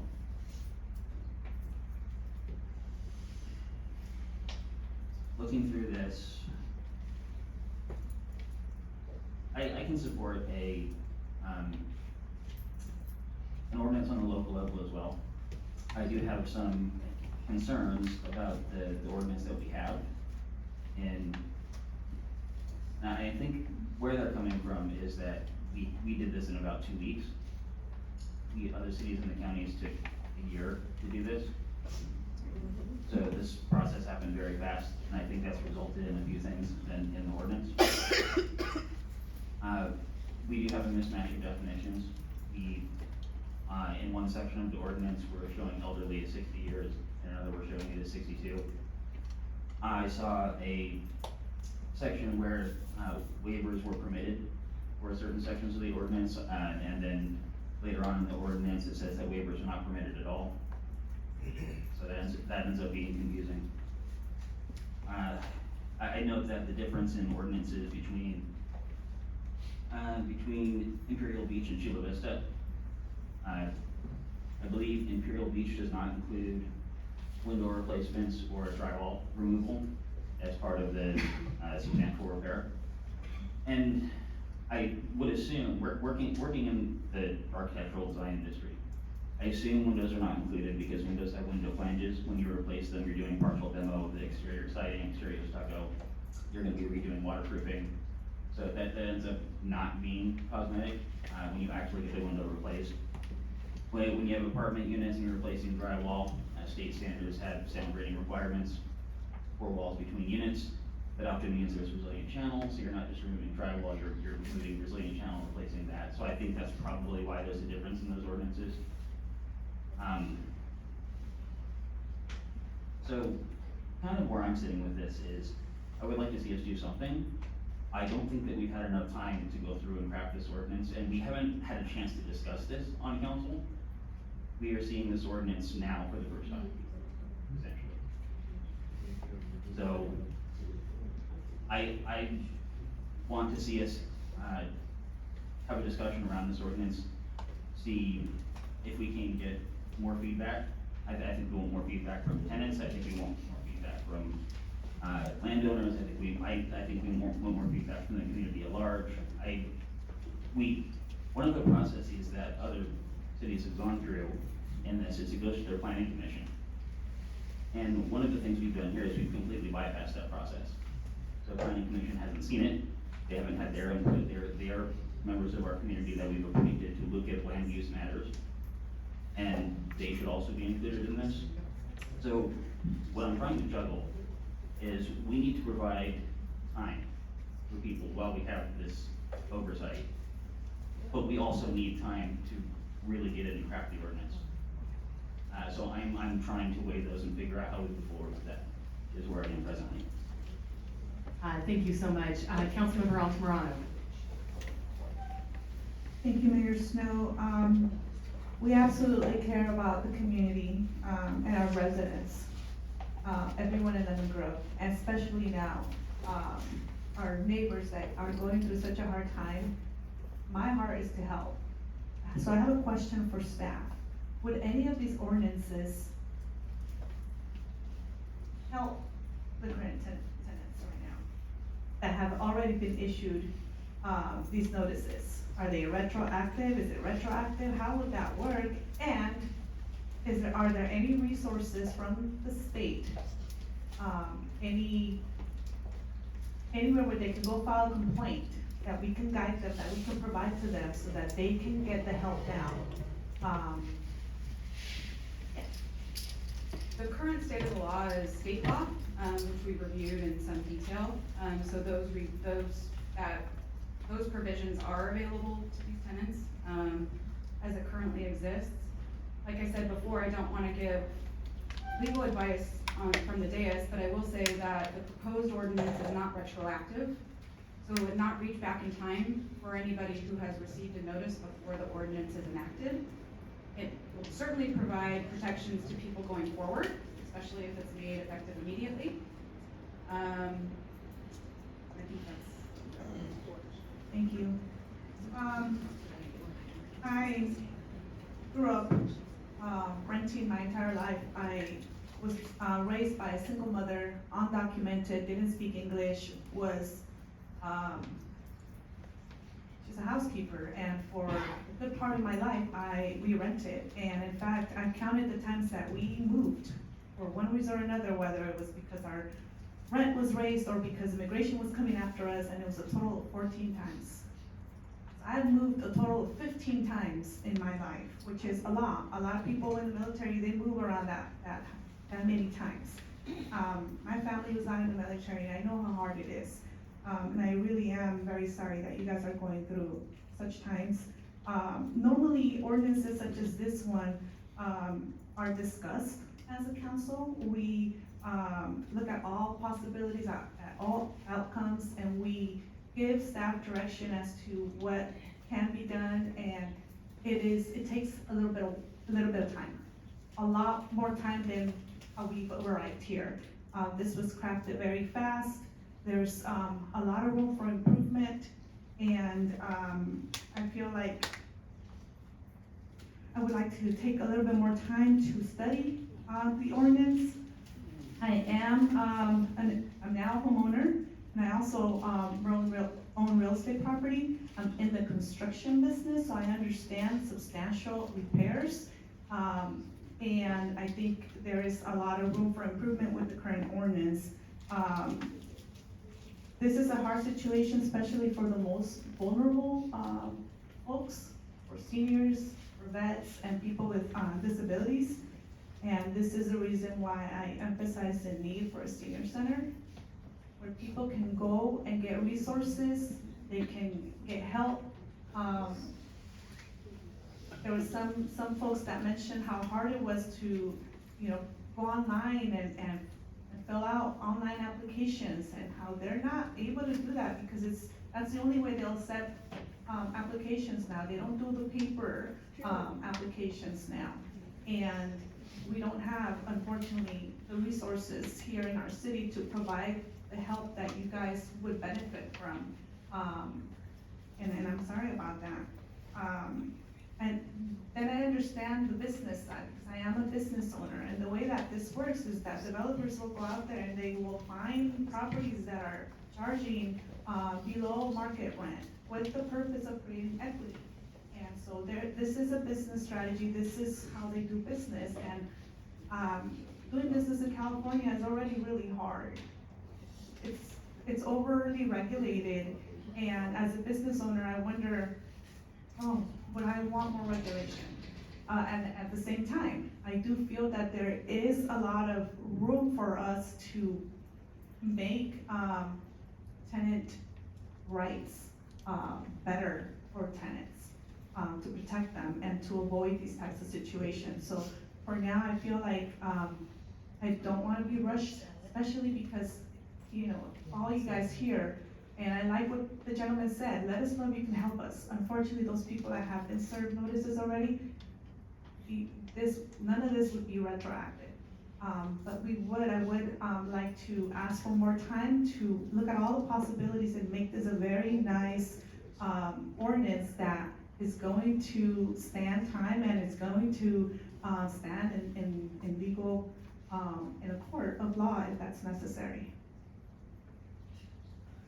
All right, thanks so much. I just wanted to clarify something. So while this ordinance isn't retroactive, as we discussed before, the city attorney, if the council so instructs, can file litigation.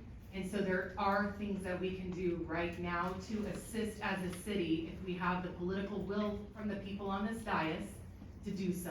Stop lying to them. So if we can do that, Mr. King, that's your first warning. If we can do that, then there is something that we can do for the people that have received these notices already.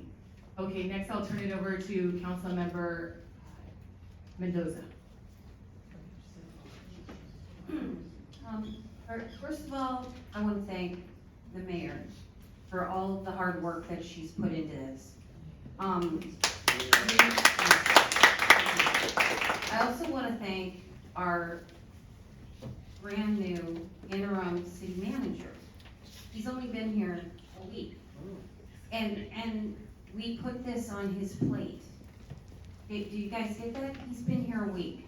And we need to thank him, and I really do appreciate the work that he put into this. And I believe he met with every one of us. I met with him this morning, and he answered a lot of my questions.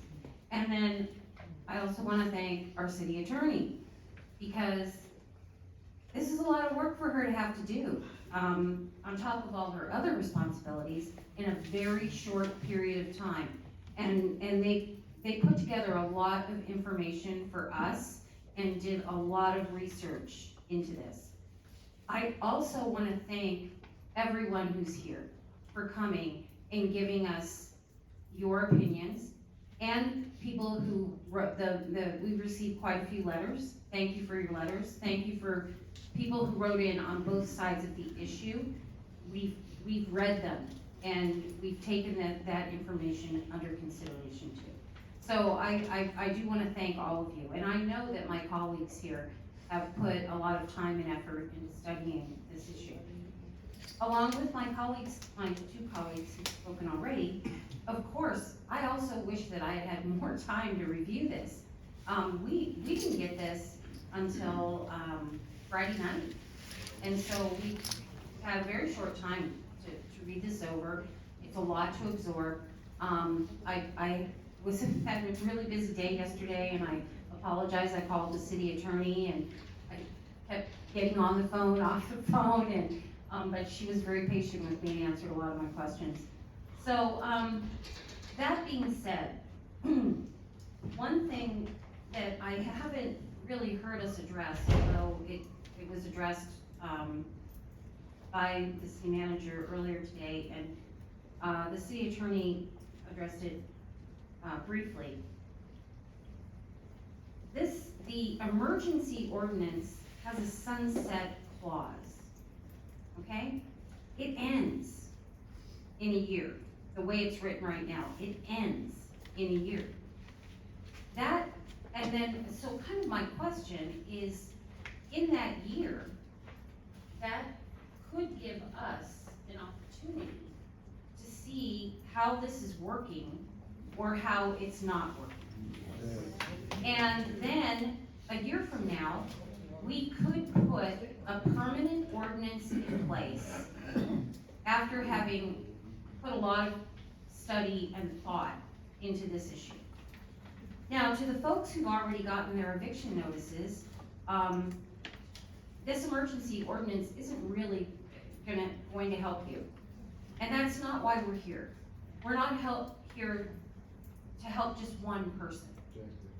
We're here because this is not a singular problem or issue.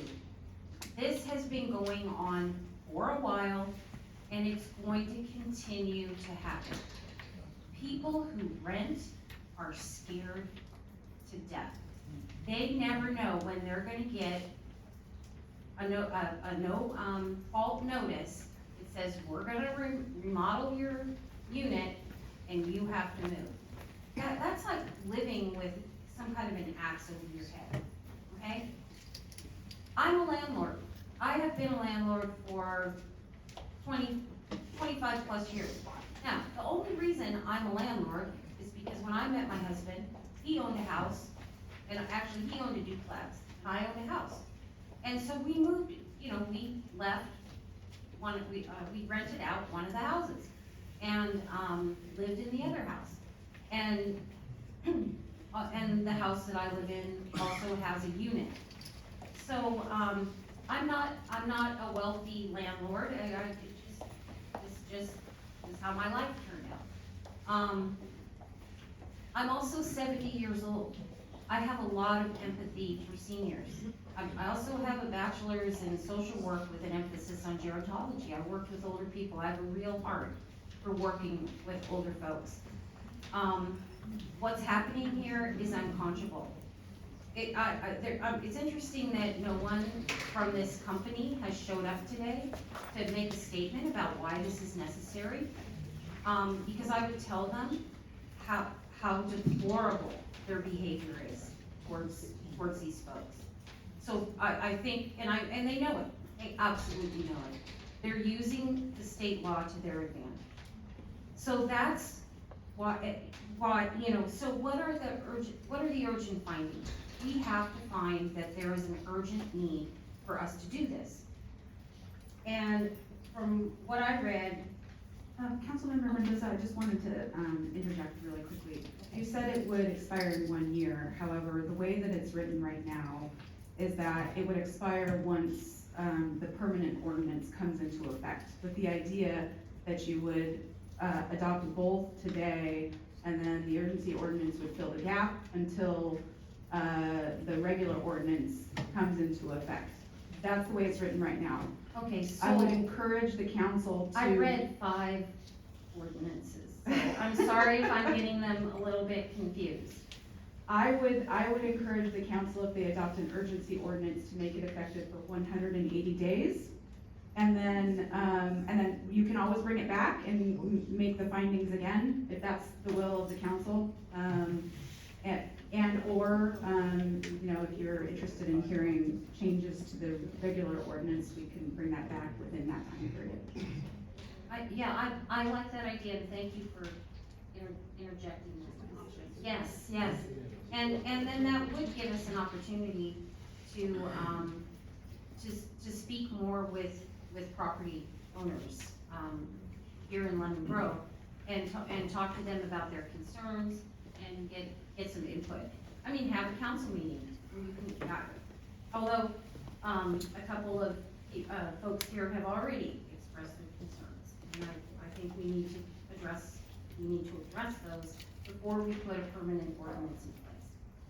But, so I just thought that was important to point out, that there is a sunset clause to this, ordinance, and I really appreciate you, throwing that idea out.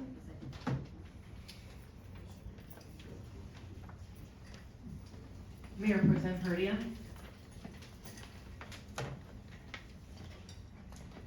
Hello, thank you all so much for coming. I'm gonna try really hard not to get emotional because I am you. I rent. I've rented pretty much my entire life. I'm a single mom. I don't live a high income. I've received these type of notices twice in my rental life.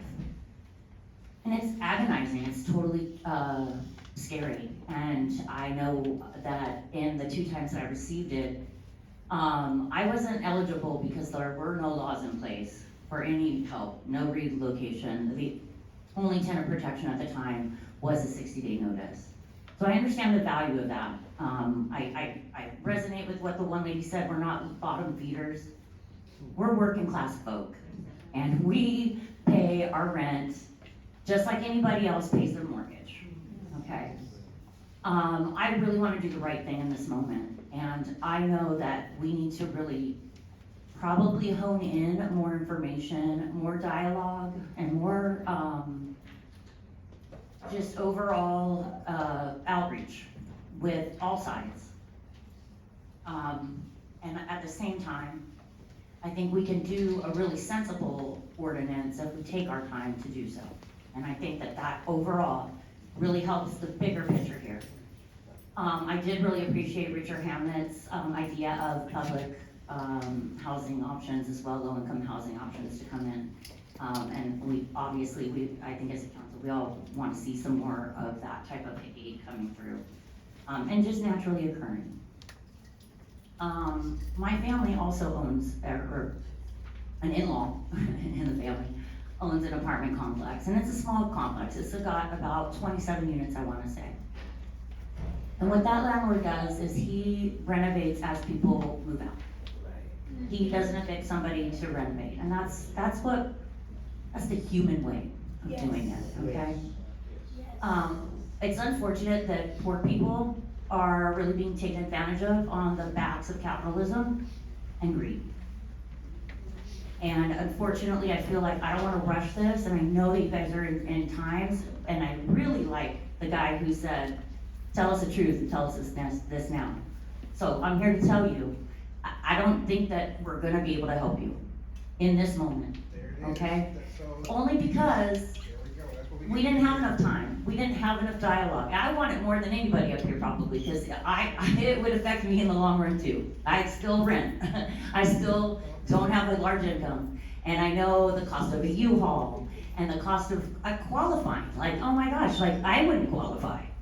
I couldn't qualify, sorry. And so I'm 100% on board with coming up with an ordinance, but I want it to be a well thought out ordinance that has good legal standing. And so I would like to ask the city attorney, one of the things that was given to us as a option was to do litigation for these people? How much would something like that cost? Again, I don't wanna talk about specifics of, legal advice, including what it would cost, unless we're in closed session. Okay, that's fair.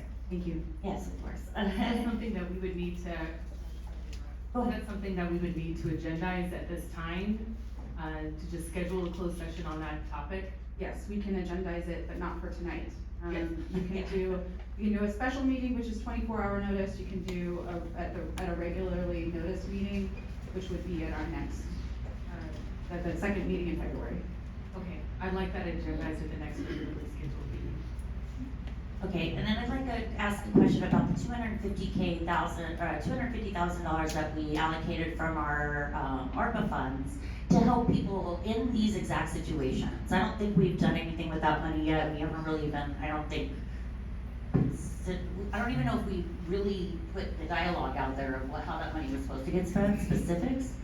So I'm wondering if that's something that we can do as a council, talk about that $250K in a way to help people with these relocation services. I wish I could recall, what it was that the money was allocated for, certainly, because we have a new city manager, Portland, It was for diversion funding. diversion funding. Diversion Yeah. funding with homeless. Will you step up and take the mic and, Now, while he's walking up, I'll also help. So it was eviction diversion assistance, but, and we had, the prior city manager had communications with Jewish Family Services as a potential provider, to help with the payments on that, and then I'll turn it over to Portland to take it away. So correct, diversion funding, and we had a conversation with Jewish Family Services and Crisis House. So we are in conversation with both of them about an RFP. And is there any way to expedite the situation in that department then? well, I think we can talk internally about where we're at right now. I think there's an RFP process and. So it is in the process, and we're just waiting for Tony to come on board to be able to kind of iron out all the details. So it was something that we were kind of finishing up before Lydia left, so it is something we can step right into. Okay, perfect. And then, have we negotiated with the landlord? Has the tenants, tried to negotiate with the landlord, maybe asking for buyout? Can't get a hold of nobody. Nobody will show up. All right, I'll let you know, so I have spoken with the members of the community there, they've reached out, and there hasn't been a response. I do know that the city manager was able to meet with someone, and we'll have the city manager address it. Thanks. I was able to talk with the ownership of Sarah Grove. We reached out to them to find out some more information exactly of what type of improvements that they had planned for the development, which they provided to us. We also wanted to get some additional information in terms of the types of notifications that they were serving and if they were meeting the basic tenets of state law. Based on my conversation alone, it seemed like, yes, they had an attorney representing them and they were meeting those requirements, but that's through simple conversation, one-on-one with them. As it pertains to whether or not they were planning to do additional outreach to the community, that was something that I suggested to them, based on the folks that showed up at the last council meeting, that would be a great idea for them to do additional outreach. It sounds like perhaps that was not done, unfortunately. So I think that there is definitely room for improvement there in lines of communication, and we could certainly reach out to them again and encourage them to do that, but of course, they're not under any obligation to do that work if they don't want to do that. And I will have to say that, today is the day of the hearing, and this morning they started jackhammering about 7:30 in the morning. I don't know if that's retaliation, but it sure smells like it. Okay, I'm not sure what hearing. No, so the Sarah Grove, the apartment complex owners, sent out jackhammers to the in front of the people's houses at 7:30 a.m. this morning, and they started jackhammering at 7:30 this morning. Okay. Okay, I didn't understand what you meant. And then one more question, the lady here, thank you so much for coming from Legal Aid. Legal Aid, is there anything you can do to help these people? Call our hotline, 1-877, Can we have you come up and Write this down, get your phones ready. Legal Aid does provide free legal assistance, counsel advice, representation in some cases. We can also come out and do presentations for people. If you need help, call our toll-free hotline. It's 877-534-2524. Or visit the website www.lassst.org.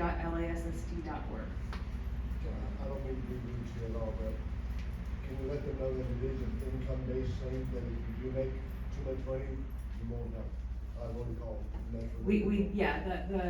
The grant that we have does have income requirements, but, the way income is calculated is, it's by household, so I would still encourage, we have a fantastic intake team, to call, because I don't want people to self-exclude if they need help. Can you give us any idea of the general, income level? Or is For the county, it is, 300% of the federal poverty level or 65% AMI, either one, doesn't have to be both. AMI is area median income. You can look at those. Yeah, can we just have the real numbers? It depends on the number of people in the household, it's not like I can give you a number. I see. What- Well, like if there's like a household of 4, or like, or 2, wow. I don't know it off the top of my head. These are all seniors, so they don't have to answer that, you know? Okay. Yeah, but. But they can look it up. Yeah, They well, can look it up. or they can just call the intake team, there are some things that are excluded, there's certain like student loans and there's certain types of benefits, so some people, I don't want people to self-exclude that, might actually qualify. That's great advice, I agree, thank you. And also, like, I'm happy to work with Mayor and set up an outreach where we can come out to the property and talk to people in a group if that's easier too, so that you're not trying to get a hold of us. Mayor Pro Tem, I could also suggest that we could push that information out through social media, through the city's channels as well, so that if folks are interested, or if they call the main line at City Hall, we can provide that as well. Excellent communication, thank you so much, that's all I have for now. Okay, so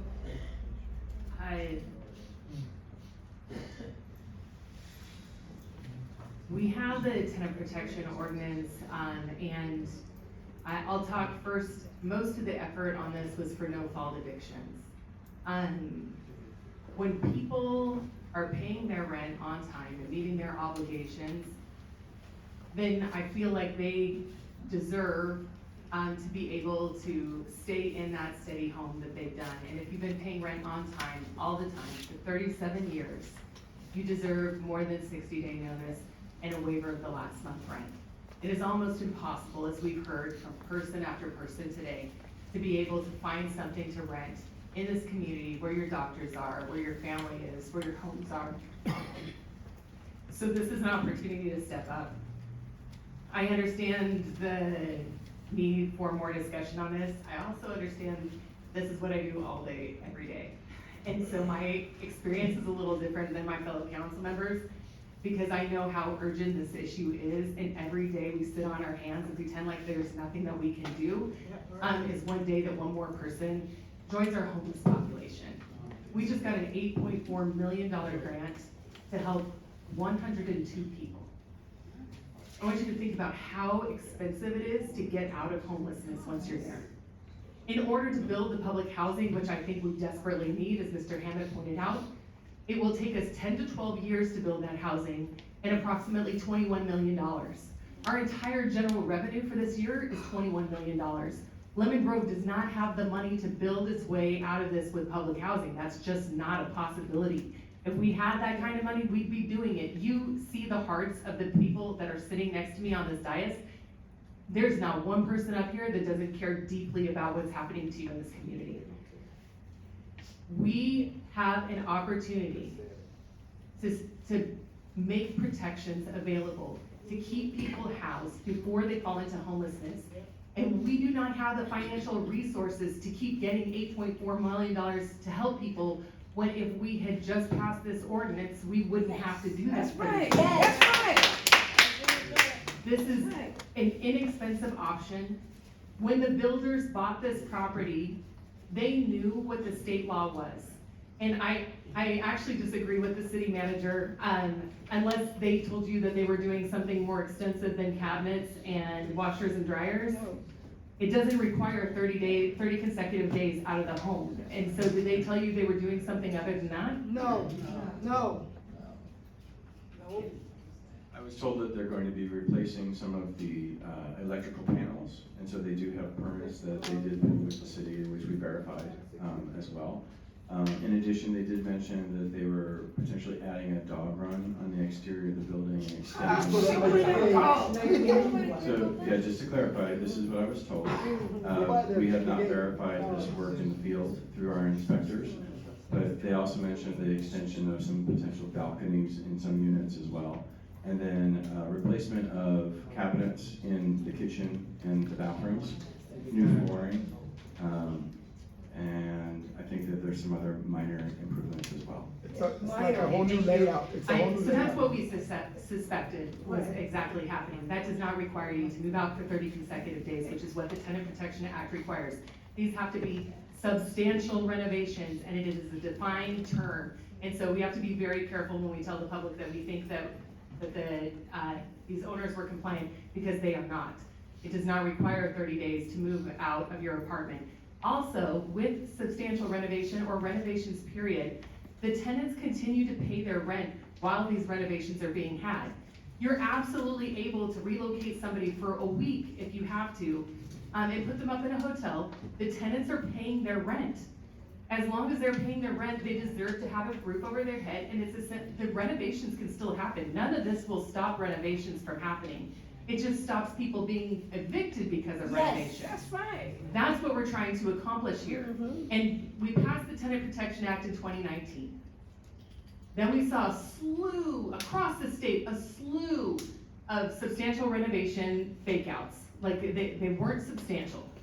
And so what did we have to do? We had to go back up to the state, and we had to pass Senate Bill 567. So we passed Senate Bill 567, which tightened up the requirements for SB 5, or for substantial renovation. That still wasn't enough. As you can see in Chula Vista, 85% of these evictions that are no fault are centered around substantial renovations. In Imperial Beach, I witnessed firsthand how these people were evicted for the exact same reason. They've got a playbook, and they're doing it here in our town under our noses, and we have a responsibility to do something about it. That is our job as a city council member, is to enforce the laws that we have on the books. If you do not enforce laws, then you're a toothless tiger. Why did we make the laws in the first place? And so this is an opportunity for us to make sure that we are forcing these people who come into our community, who do not live here, who do not live in the county, who do not live in the state, to come in and exploit our community for their gain. And if they were good actors, it's not a problem. In fact, I got email after email from real estate brokers that said, don't punish us for the other bad actors.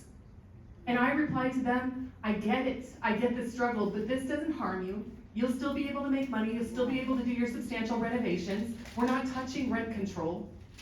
This is a very conservative but helpful addition to what we already have in state law. But what are you doing to hold your fellow real estate brokers accountable? We've got the California Apartment Association, who knows that these bad actors are out there. Call them out on it. Has the California Apartment Association called Sarah Grove's owners and said, hey, knock it off. You're creating a bad situation for us. We need to be able to enforce the laws that protect our people. We cannot create more homelessness in our city. As was pointed out, we need a holistic approach, and you have a council that, like none other before, has been single-mindedly focused on making sure that we can keep people housed at all levels. We are out there hustling, and I know my other council members are out here talking about accessory dwelling units. They're talking about opportunities to increase home ownership opportunities. We're talking about how to help homelessness and stop homelessness in its tracks. We have gotten more grants, $8.4 million to help the homeless population. We got the county resources to come out and do a county pilot program. In our State of the City, I went through and highlighted the amazing impact that this has had. But at the core of it all, you can't stop homelessness unless you turn off the faucet that makes people homeless. That's right. Yes. That's right. That's what we're doing with this. is we're gonna get the opportunity to at least close one of the loopholes that even though we have tried diligently to make it more and more restrictive, to force these people to be compliant, they still willfully flout the law in order to double the rent. That is the whole goal here, is to circumvent and do an end run around the rent control restrictions that keep people housed. As a state, we have a housing crisis. We, and Lemon Grove, need to take care of our own. And I know my council members up here, love their community. There's not one of them who doesn't hear you and doesn't feel for you. And I'm proud to sit on a council where that's the case. What I've heard from the council is that they want an opportunity to do a deeper dive into this, to study it out more. There are some edits that I would like to offer at this time to the version that we have, and I know that Councilmember Smith also identified a couple of issues in the current version. One thing I wanted to clarify is the emergency ordinance, the ordinance that we have here, and it will just be an urgency ordinance, or what is the urgency ordinance? There are two attachments to your staff report. Attachment A is the urgency ordinance, which has findings of fact that support the urgency. Basically support the fact that this is a threat to the public health, safety, welfare, and what those facts are. So that's the urgency, that's the difference between the urgency ordinance and the regular ordinance. The regular ordinance does not require those findings of fact. And so attachment B is the regular ordinance, which in the recitals of the resolution do not include those specific findings of fact. So that's the difference between the two. The ordinance itself, the code that you would be adopting through either one of those mechanisms is the same. And that is Exhibit A to each attachment. That's the code that would be inserted into the Lemon Grove Municipal Code as it's proposed. Okay, so to that extent, I'm gonna offer some, to that Exhibit A, some revisions.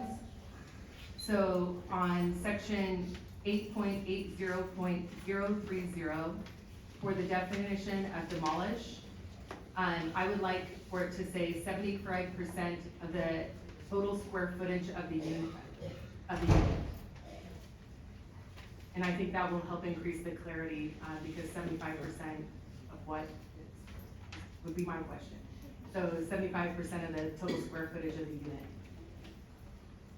On section 8.80.040, subsection large B 1,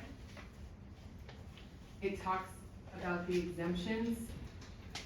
After it says residential rental units, I'd like to change the commercial rental units, single family units, and change that to just commercial rental units and lots.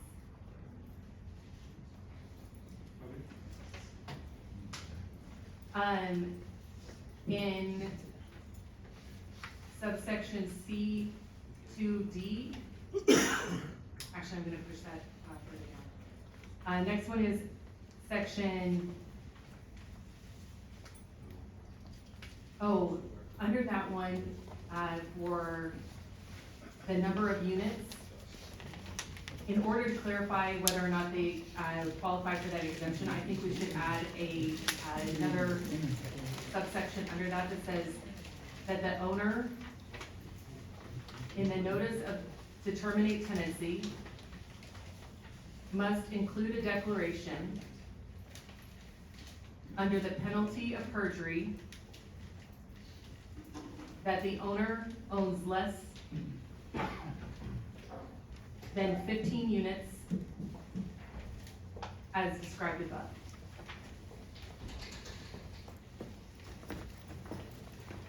That way, it's not the city or anybody else who's trying to figure out how many units they own, the owner will have to make that declaration themselves. Under the next section, 8.80.060,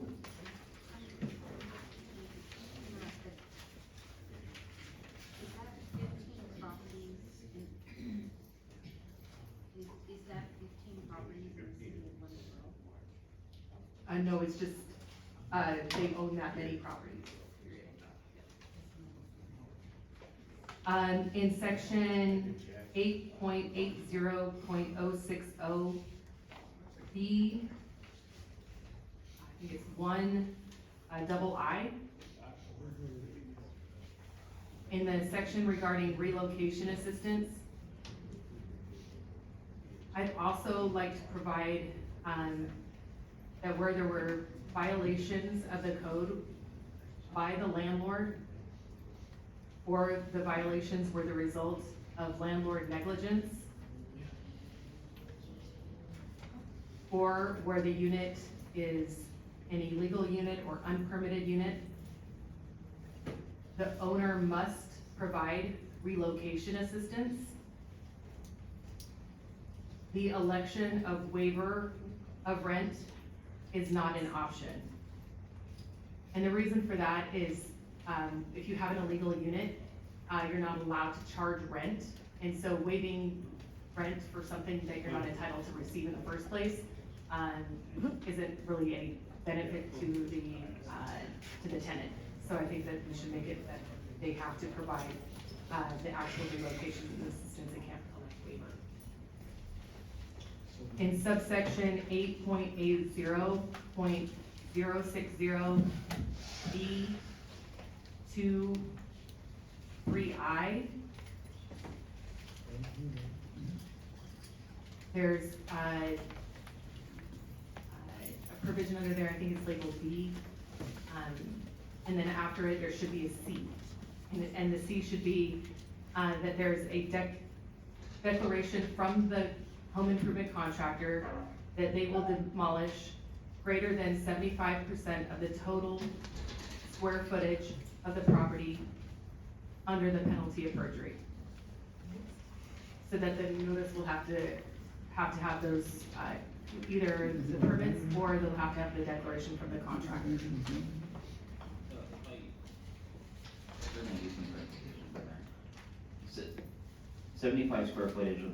75% of the square footage of the unit or the property, because those are very different. Of the unit. Okay. And then percentage of what? And that, like, is it 75% of the flooring? Because square footage is a 2D dimension, like cubic feet of the apartment is, like, that is still a very vague definition. Yeah, do you have some help for us on that? I don't think I would do it in the realm of percentages. It's far too difficult to quantify and very subjective. So the current definition, is not defined, so that's even more subjective.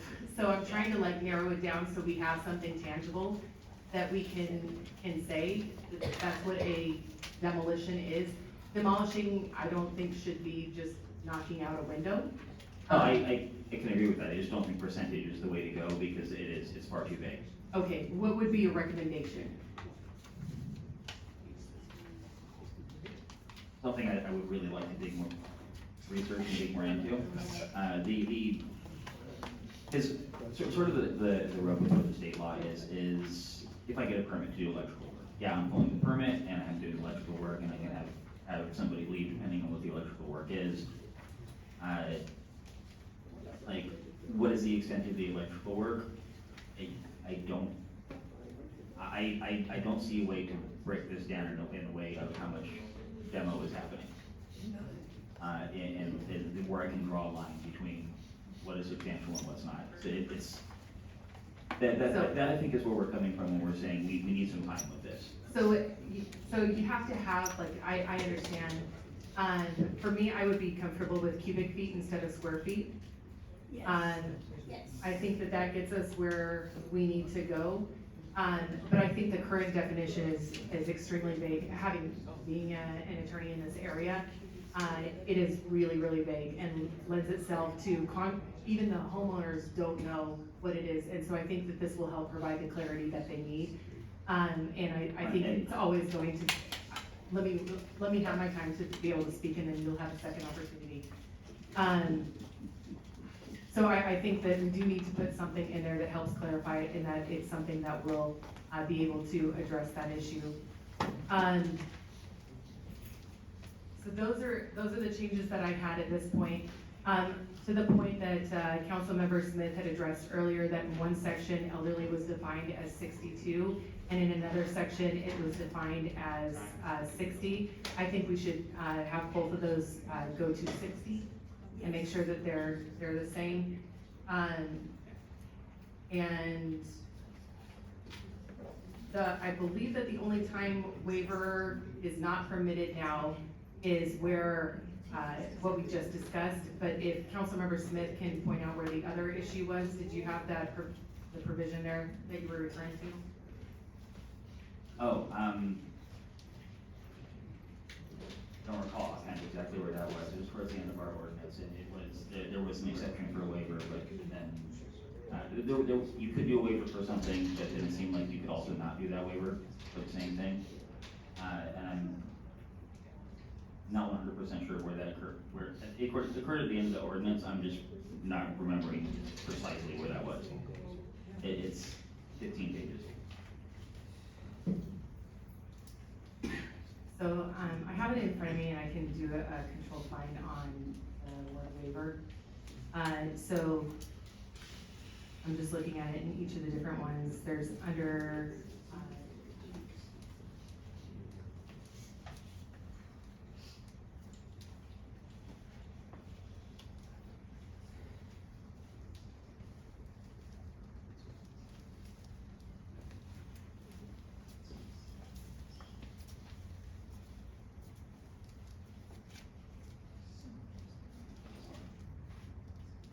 are you able to pull it up and see?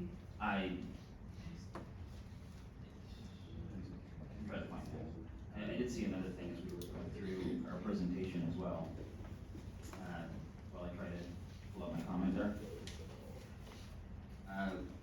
Yes, but this doesn't apply to single-family owner-occupied residences. If the owner occupant rents it, so including ADUs and JADUs, if the owner is occupied and they rent no more than 2 units, that means you have 3 units on a property. Currently, state law allows you to have 4 units with ADUs, because you can do a garage conversion, you can do a JADU, and you can do a standalone ADU. And I'm wondering why the distinction is 2 units and not 3. It just means that if you do more than 2, it applies to you. Yeah, If you no, rent- I got that. It's just, it turns a single family with 3 ADUs, then suddenly they're an apartment complex essentially, is how we're gonna treat them. And that's current state law. Okay. Yeah. So that, we're not really increasing anything there.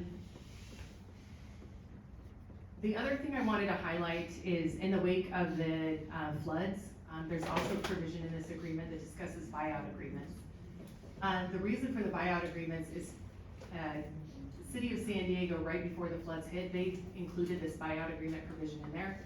And when the floods hit and the city came out and red tagged the buildings, tenants didn't know what to do. They just lost all their belongings. Some of the water lines hit 7 feet in their homes. So they just lost everything, and then they got red tagged, and the landlord came up to them and said, here's your security deposit, good luck. And they didn't inform them what their tenant rights were. They didn't inform them that they had the ability for additional relocation assistance. And because the city of San Diego had put these protections into place, we were able to enforce those protections, and people were able to get back into their homes because these buyout agreements weren't enforceable. We've had a lot of natural disasters, and our town was particularly impacted by what happened in the January 2024 flood. And I expect more things are gonna happen, but knock on wood. But we need to prepare for those events, and so that's why the buyout agreement provision is in there. It really was good, and an important tool to be able to help keep people housed in the wake of that, in that crisis. And then we also have a no retaliation provision here. One of the critical factors, I think, and we heard a lot today, is that people need more time, and people need financial resources to be able to move. The current version of it allows for, in the 60-day notice, but I think we might even push it to 90-day notice for everyone. it's really difficult to find something in that quick of a time frame and be able to save up first month's rent, security deposit, last month's rent, plus moving expenses. So we need people to be able to have the time to be able to do that. So I would also suggest extending the notice requirement in the event of a no-fault eviction from, to 90 days for everyone, not just Section 8 tenants. With that, I would like to move that we consecutively pass the emergency ordinance, Yes. this version of the ordinance, and we can always go back and amend if we need to, but we need to do, I feel the urgency. But I do hear my council members who want more time with this, but I feel the urgency. I think that we can still do all the things that we want to, and we can improve it if it needs to be improved. But I think it's important to get this through. And so I would like to move that we do the emergency ordinance with the 180 days, but simultaneously adopt this and schedule the second reading for the next regularly scheduled city council meeting. I also think, I would encourage staff to continue to reach out to the apartment association or the owners of this property. But it's not just this property. Like I said, this is happening throughout our community in different ways. And no fault evictions, these are tenants who are doing everything they're supposed to be doing. We really need to step up and make sure we protect that housing. So I would like to make a motion for that. Do I have a second? I would like you to separate the two motions, so I would like you to if you're going to make a motion to adopt the urgency ordinance, make that one motion, and then make the second motion for the regular ordinance. I'll make the motion to adopt the emergency ordinance with the revisions that we just discussed. Should we repeat the motion? No, it's Councilmember. Just.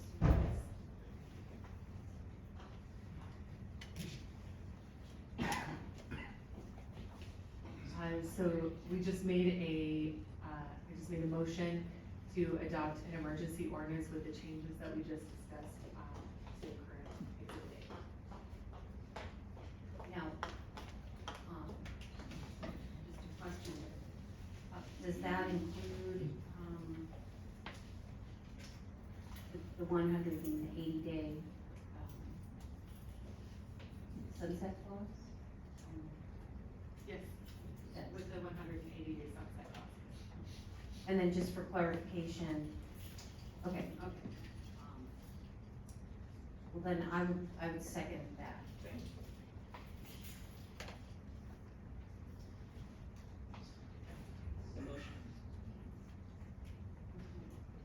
The motion was made by Mayor Snow with a second by Councilmember Mendoza to approve the urgency ordinance, attachment A, with modifications as made by Mayor Snow to exhibit A. I will now conduct the vote to go on the record. Councilmember Altamirano. No. Councilmember Mendoza. Aye. Councilmember Smith.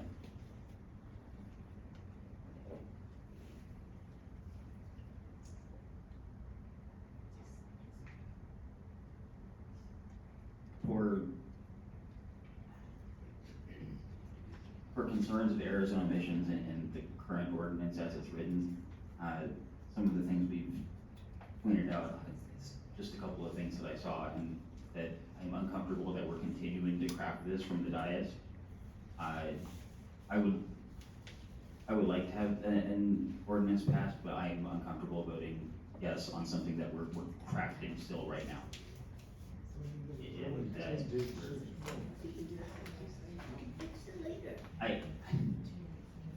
My concern is that this is going to open us up to litigation that I think we need to discuss in the closed session that was talked about earlier. My suggestion would be to have the closed session before the next council meeting, so that we can try to expedite that process. But I think that there are several, places where this could be litigated, and I am concerned at, voting yes on an ordinance where I have those concerns.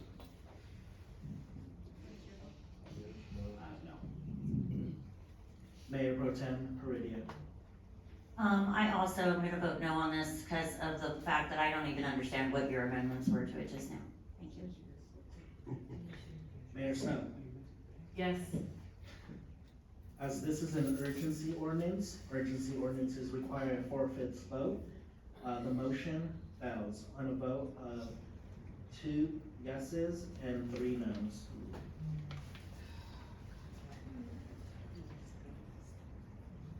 Might I ask if we can offer a substitute? Like, if, can we offer an extension? I don't know if we can, cause I know staff would have to write something, I think. Can we offer to extend the, noticing period to 120 days so we can buy at least some time?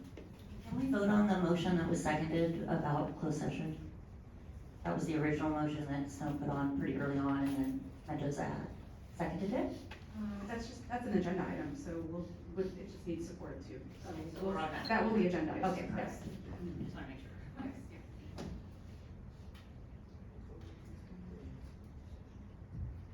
So are we able to, extend the noticing period to 120 days? Can we buy time that way? Do we have another, suggestion, in addition to that? I'm trying to find time to really get this cleaned up and nailed down, but I don't wanna push it off 2 weeks to the next council meeting. And I can see extending the noticing period, definitely. What do we think Just of so that? we're clear, if we do anything, it's all prospective, not retroactive here. So what Yes. you're doing is not proposing anything that would be helpful to the people who've already been served. So you just wanna take, so I understand, you just wanna, like, right now say it has to be 120 days notice for everybody who hasn't been served yet as an emergency ordinance? Is that what you're offering? I'm saying that's a suggestion. I'm looking for other suggestions to add on to that, to like. Make a substitute motion, I believe. Yes, I'm looking for. Right now, so you don't need a substitute motion? Correct. You just need to make a motion, but you have to tell us what your motion is. I'm offering that and asking for discussion on it to see if there are additional things we can add on to that suggestion. If I could chime in just for a minute, we're talking about a comprehensive ordinance that is more strict than state law. You could potentially follow state law and make minor revisions, if that's what the council wants to do. But if you're talking about a comprehensive ordinance, I think you want to, see the comprehensive ordinance altogether, but you can do it piecemeal, that might take you a while.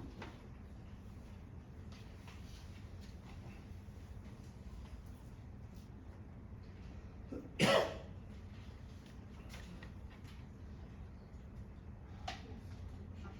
mean, another idea is just to take out the substantial remodel as an option. You can't evict somebody who didn't. Oh, okay.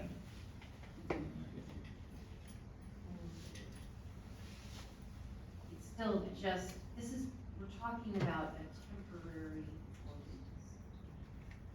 Yeah, and for the 180 days that we would have to reaffirm. And we could have time to, study this. And replace the urgency ordinance with a permanent ordinance. At any time, before 180 days.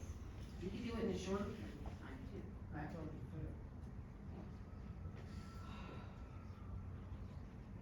See, I wanna ask what our legal risk is.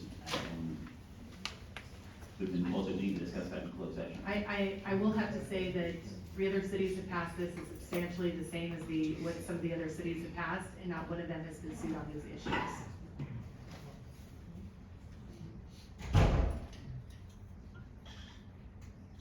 You've already voted, it failed.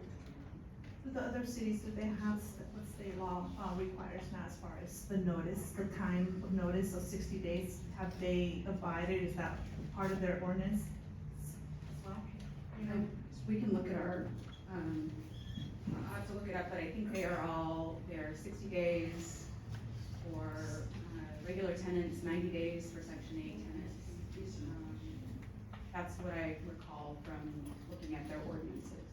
I can confirm that if you want to give me a little bit of time. Yeah, I would like to suggest, if anything, and I understand that this would not help the current folks that have already received an eviction notice, but the other tenants that are at this property, if we would extend it from 60 days to 90 days, being that most of them are seniors and vets and some have disabilities. And just to be clear, we're not doing this just for the people who live in this apartment complex.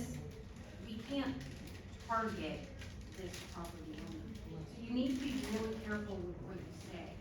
We're not targeting a particular property owner.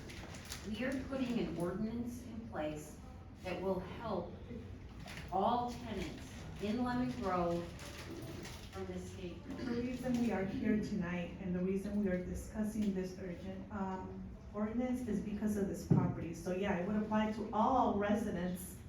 I just, we can't say that. Cannot say that. Okay, it would apply to all residents of Lemon Grove. Yes, just forget, I mean, these people are here as an example of what's happening. That's all they're here for. They're an example of what's happening to our residents in Lemon Grove. That's why we're putting this in place, is to help tenants in Lemon Grove. Not a particular group of tenants. I understand All very, tenants. very well. There is an urgency and we are discussing it right here. There's a reason why we're doing that. Councilmember, you asked the notification requirements in the 3 other cities that adopted ordinances. They are all 30 and 60 days, depending upon the type of resident in there. Thank you. It is, still 90 days. It's time for Section 8, yeah.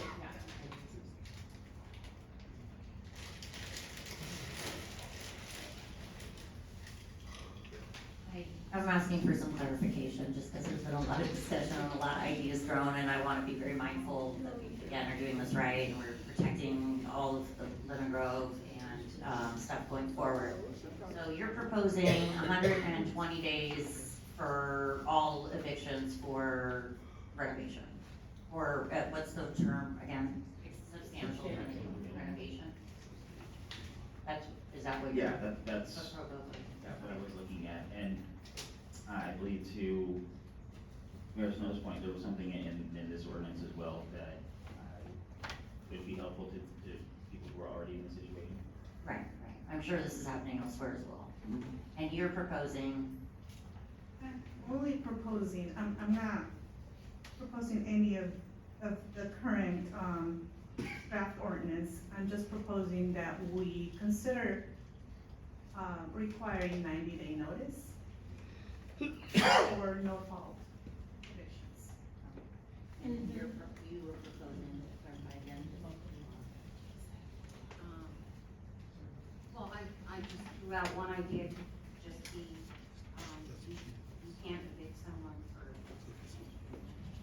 Okay, so let's take this down to like the really, like, easy to understand, because this lawyer jargon is really too much for most of us, okay? And really, at the end of the day, we wanna make sure we're doing something that's very intention and full of intention. So I would totally be on board with a 90-day or 120-day even, for an urgency ordinance. I'm also willing to do that urgency ordinance for, let's say 120 to 180 days. I would be willing to, also, include I don't wanna call it Section 8, okay? Because here's the problem with calling it Section 8. I want it to be low income. because there's a lot of people that are low income that aren't on Section 8, that aren't on any services. I'm one of them. And I wouldn't qualify for that. And then there's a lot of seniors and disabled that have the means to maybe even take care of those situations. But there's people that are low income that couldn't, and they're not getting those services too. So I think to make it a little bit more fair across the board to everyone, we don't have to call it out as Section 8, but low income, or have a income threshold.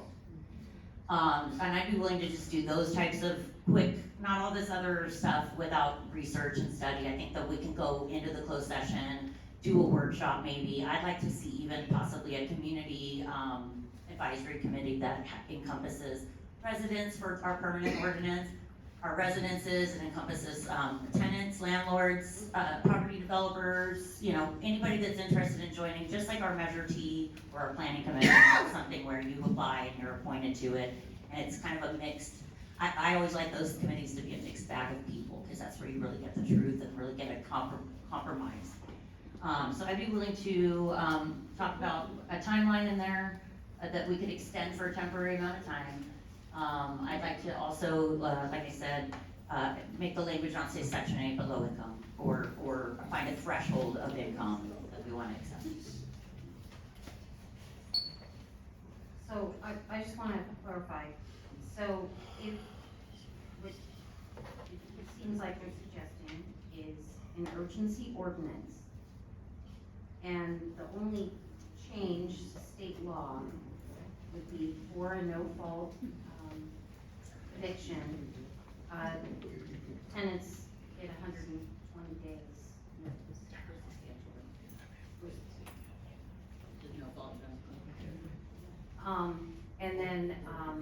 And then we have 180 days to come up with, because we have to put something more in place. Then just, we need Right. something more. Speaking as a lawyer who would have to come and enforce laws,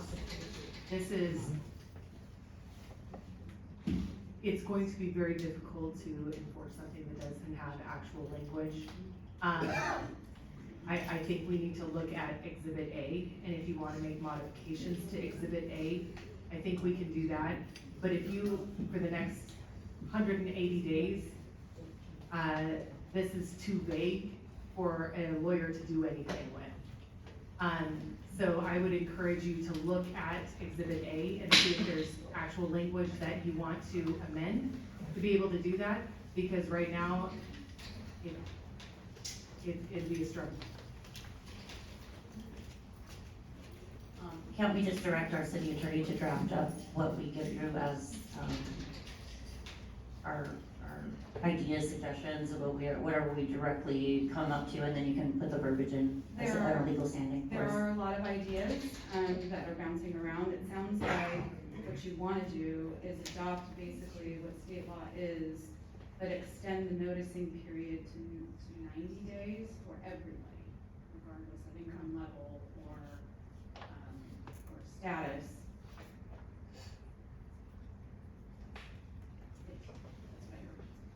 And then you would need to make, if you want it to be an urgency ordinance, you would still need to adopt the findings in the urgency ordinance resolution in order for that to come into effect. And again, this is not retroactive, it does not affect those who have already received notices, it only affects people who have yet to receive notices. So you can do that. That's an option to do. I think that Mayor Snow has a point that it's a minor revision that may not be easy to enforce and may create confusion, but I'm here to implement the policies that you feel are necessary. I'd like to make a motion that we adopt the findings in the urgency order that we require, that will implement, in addition to the protections provided by the current Tenant Protection Act of 2019, that we will also include a requirement that there will be 190 or 120 days for all no-fault evictions, regardless of income. and that they will provide relocation assistance in the amount of 1 month of actual rent and 1 month of fair market rent. And if the person is senior, meaning over the age of 60, disabled, or low income, that they receive 2 months at fair market value plus the actual rent. Is there a second for that? I'll second that. And again, that'll have the sunset clause and give us time to come up with a permanent ordinance. Yes, for clarity, that motion includes a 180-day sunset clause. And if I could clarify, that's saying with the addition of 120 days notice, no fault, that's section 8.80.060 is what's being adopted. I understand that correctly? I didn't, I really apologize, I was trying to keep track of all of those points. Could you please repeat the points?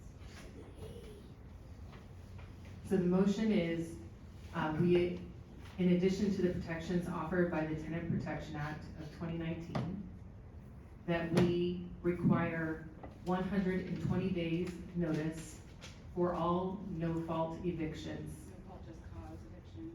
Yes, no fault, just cause evictions. And that we provide relocation assistance. The relocation assistance would be For all no fault, just cause evictions. for all no fault, just cause evictions, a direct payment to the tenant in an amount equal to 1 month of the U.S. Department of Housing and Urban Development's small area fair market rents amount for the zip code in which the rental unit is located when the owner issued the notice to terminate tenancy, and 1 month of the actual rent then in effect under the contract rate of the tenant's lease.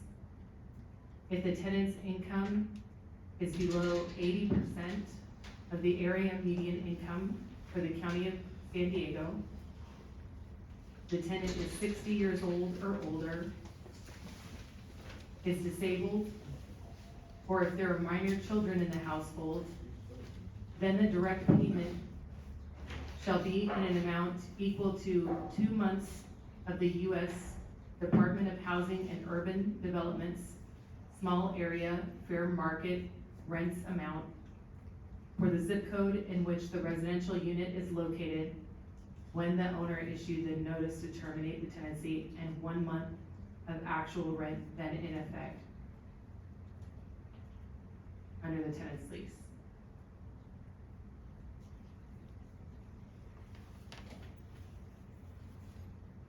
And that would also include a sunset provision in 180 days that will allow us time to be able to more fully flesh out a more permanent ordinance.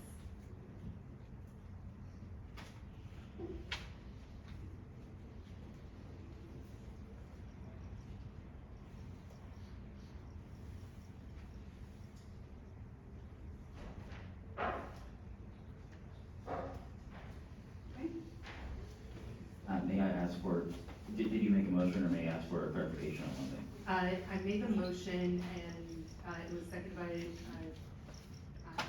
Mayor, I want to call her Mayor Pro Tem, Councilmember Mendoza. And so, can we call the roll? Oh, did you have a clarification? Sorry about that. Yeah. There is an item in the original ordinance that says gives the city ability to enforce provisions, including civil and criminal remedies, including an injunction relief, that section. If I understood from the conversation that gives us a way where if a landlord has acted inappropriately, then we can be of assistance in some way. Could you explain that process, because that might be something worth including? That's in state law, law as well, the city Oh, attorney okay. can take enforcement action under state law. Okay. All right, please call the roll. Councilmember Smith, Aye. Councilmember Aldemarano, I'm going to stick to the 90 days, the month state law, relocation assistance, and I would vote yes for an additional 1 month relocation assistance for disabled and seniors. And I would agree to the 180 days sunset provision, but not for this one. So my vote is no. Councilmember Mendoza, Aye. Mayor Pro Tem Heredia, Aye. Mayor Snow. Aye. The motion carries on a vote of 4-2.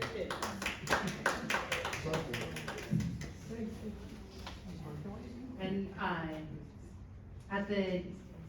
so we'll continue to work on that interim period, for direction to, city manager and to the city attorney on working on coming up with a more permanent solution, and then, coming up with a plan to be able to do the type of community engagement that the council members have requested.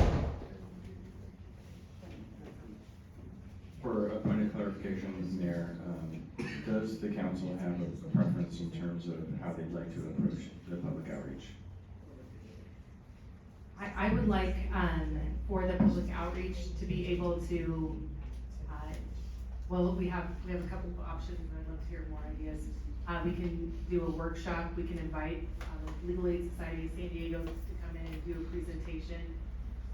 We can also, I've done, presentations, that are for landlords and tenants for everybody to get together, and people being able to have a draft ordinance to review and then provide their input and ask questions about how it would be implemented.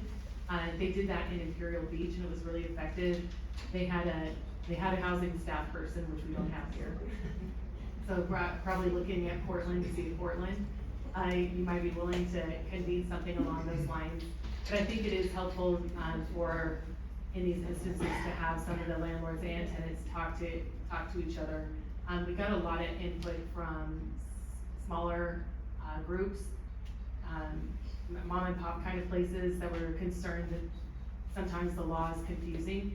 And so I think it'd also be helpful to break it down into, normal people terms, and so that everyone understands what it is. So I would say, a workshop that invites both landlords and tenants to come and, have people that specialize in this area be able to communicate, with folks. I would also recommend like targeted outreach. So I know that you've spoken with the city managers have had the opportunity to talk with the California Apartment Association. I've had some limited conversations with, some of the people at the Pacific Southwest Association of Realtors. We also got a lot of comments before this, so maybe reaching out to people who did specify interest. I'm also very concerned, this is our community, and I really wanna focus on hearing Lemon Grove voices in this.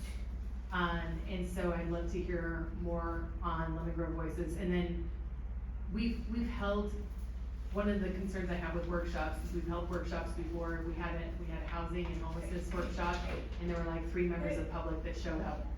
So I don't think it's the public's fault that only 3 people from the public showed up. I think we need to be where the people are.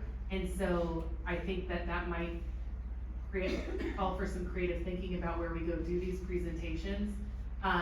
We could reach out, we have a very healthy, network of churches, and there's a lot of renters. They might be able to share this information in our congregations. We also have a lot of community-based groups. And also we have the schools that we can put flyers in people's the kids' backpacks and stuff to like let people know that we're getting engaged in this discussion. But I think we need to go where people are already instead of having, I just haven't had a really successful opportunity where a lot of people from the community showed up. So, I'll go through and see if anybody else has any ideas on how they've asked for instruction. Cities asked for instruction on how they want us to do community outreach. much covered it all. Yeah, I wanted to do I was hoping for something similar to the Chula Vista and Imperial Beach with the stakeholder committee. I think the stakeholder committee is a great idea, I think the workshop is a great idea, I think an online survey could be helpful. I do completely agree, we want residents in Lemon Grove, because part of this is we want the solution to be for our community. And so, I think those are great ideas, I would very much like the planning commission to weigh in. We do appoint them for land use decisions, and I would like to hear their opinions. That sound like enough direction? One more point of clarification, you mentioned a committee structure to possibly consider input from the public. In a number of our cities, they had ad hoc committees of the city council, but then we had also talked about potentially having a committee that was composed of community members. So just wanted to clarify what structure you might prefer. For me, in the stakeholder one, I'd like, 2 city council members there. I would like somebody from that's going through this right now. A resident of the community that's going through this right now. Somebody who's been subject to evictions in the area. I'd also like to have a housing expert on there, maybe someone from Legal Aid Society of San Diego, someone from one of the tenants union organizations, someone from the California Apartment Association or the Pacific Southwest Association of Realtors, or maybe even both. And so we have like a balance there, and maybe even a developer as well. Anybody else have any? I'd like a landlord there.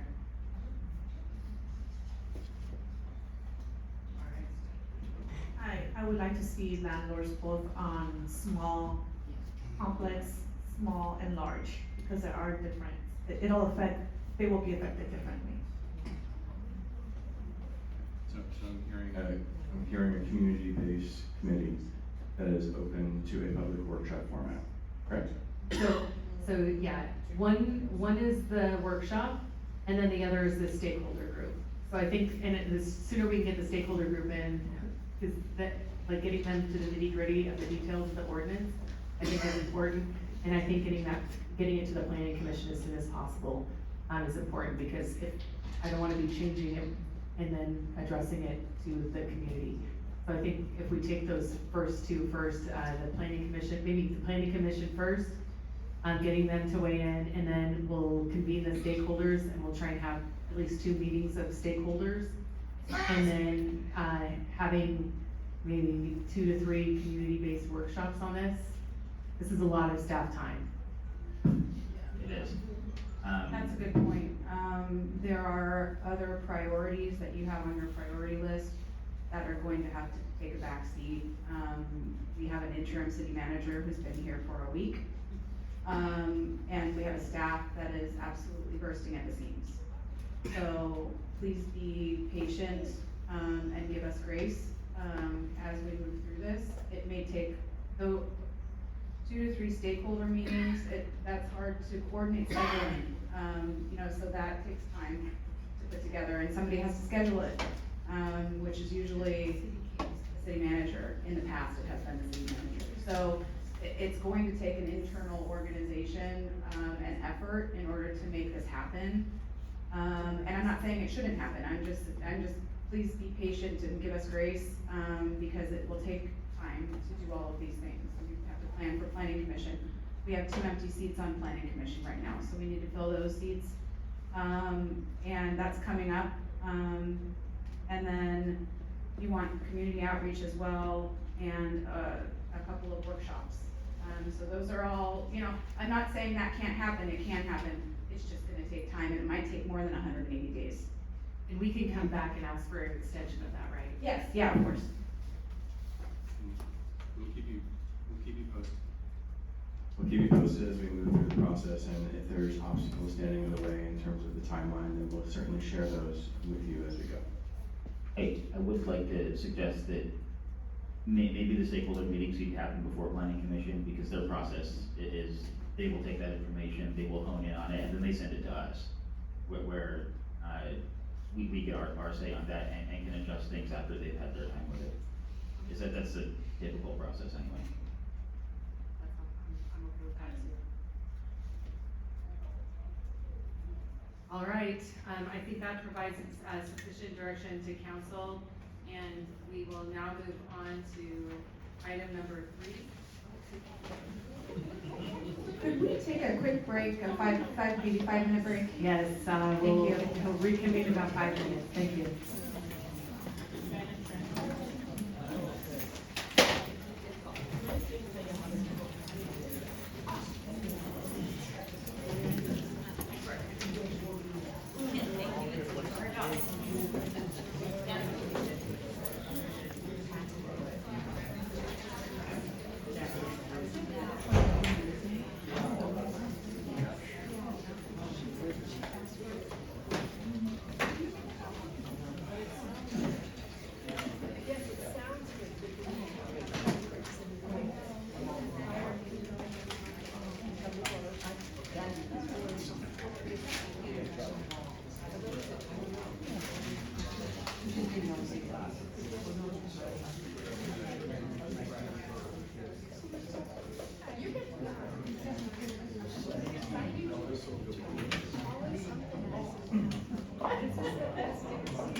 It's fine if you give him my number.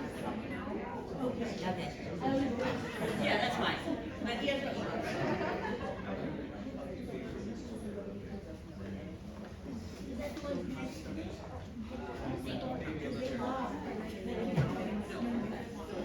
try to come back in.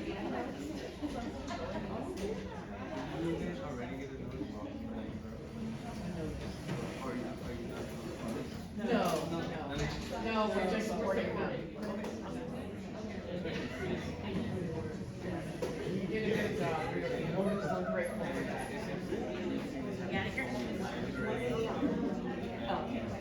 Almost the same exact scenario.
I mean, you're right about it didn't get passed in the state. Yeah, because it was put in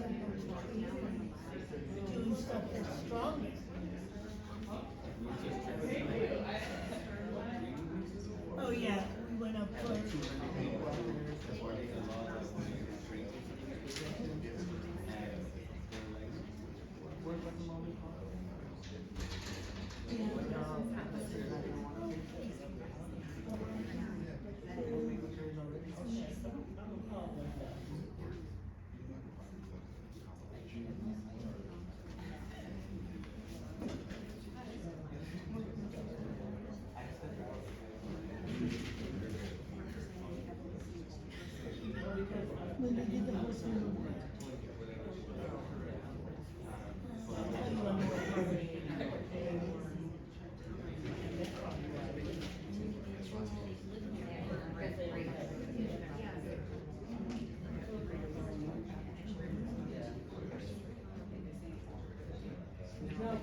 Thank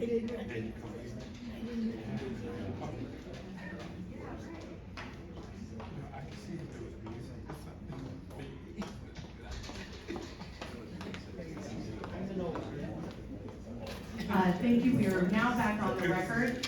I would like to make a motion that we continue the items number 3 and number 4 to the next regularly scheduled city council meeting because we have people we are interviewing that are waiting on Zoom right now for us.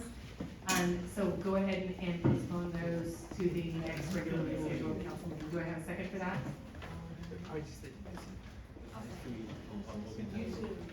I'll second. And can we also push off the council reports until the next meeting as well? All right, so the motion was made by Mayor Snow with a second by Councilmember Mendoza. I'll now conduct the roll to go on the record. Councilmember Aldebarano. Aye. Councilmember Smith. Aye. Councilmember Mendoza. Aye. Mayor Pro Tem Heredia. Aye. Mayor Snow. Aye. The motion carries on the vote of 5-0. The next item on our agenda is the closed session item. I'd like to introduce City Attorney Steinke to adjourn the meeting into closed session.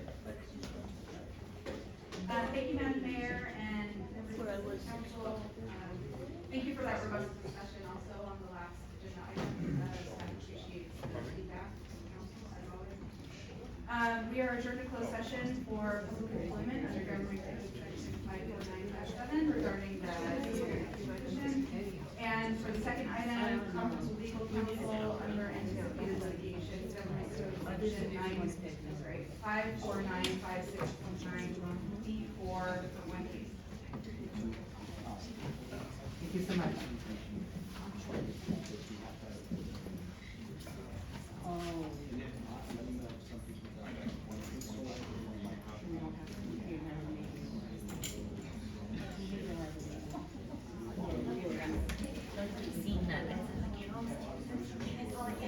It must be all the rage right now. Like in love with it. In the 80s, like 60s before that. Yeah, it's so cool. I know, I keep all my ponchos and stuff that are trendy for a moment, and I know they'll. We're going to close session. I'm just gonna stop the camera. You do it inside? Yeah, there's a little room over there, and we go in there. It's like the Harry Potter room. Yeah, it is actually, Narnia, right?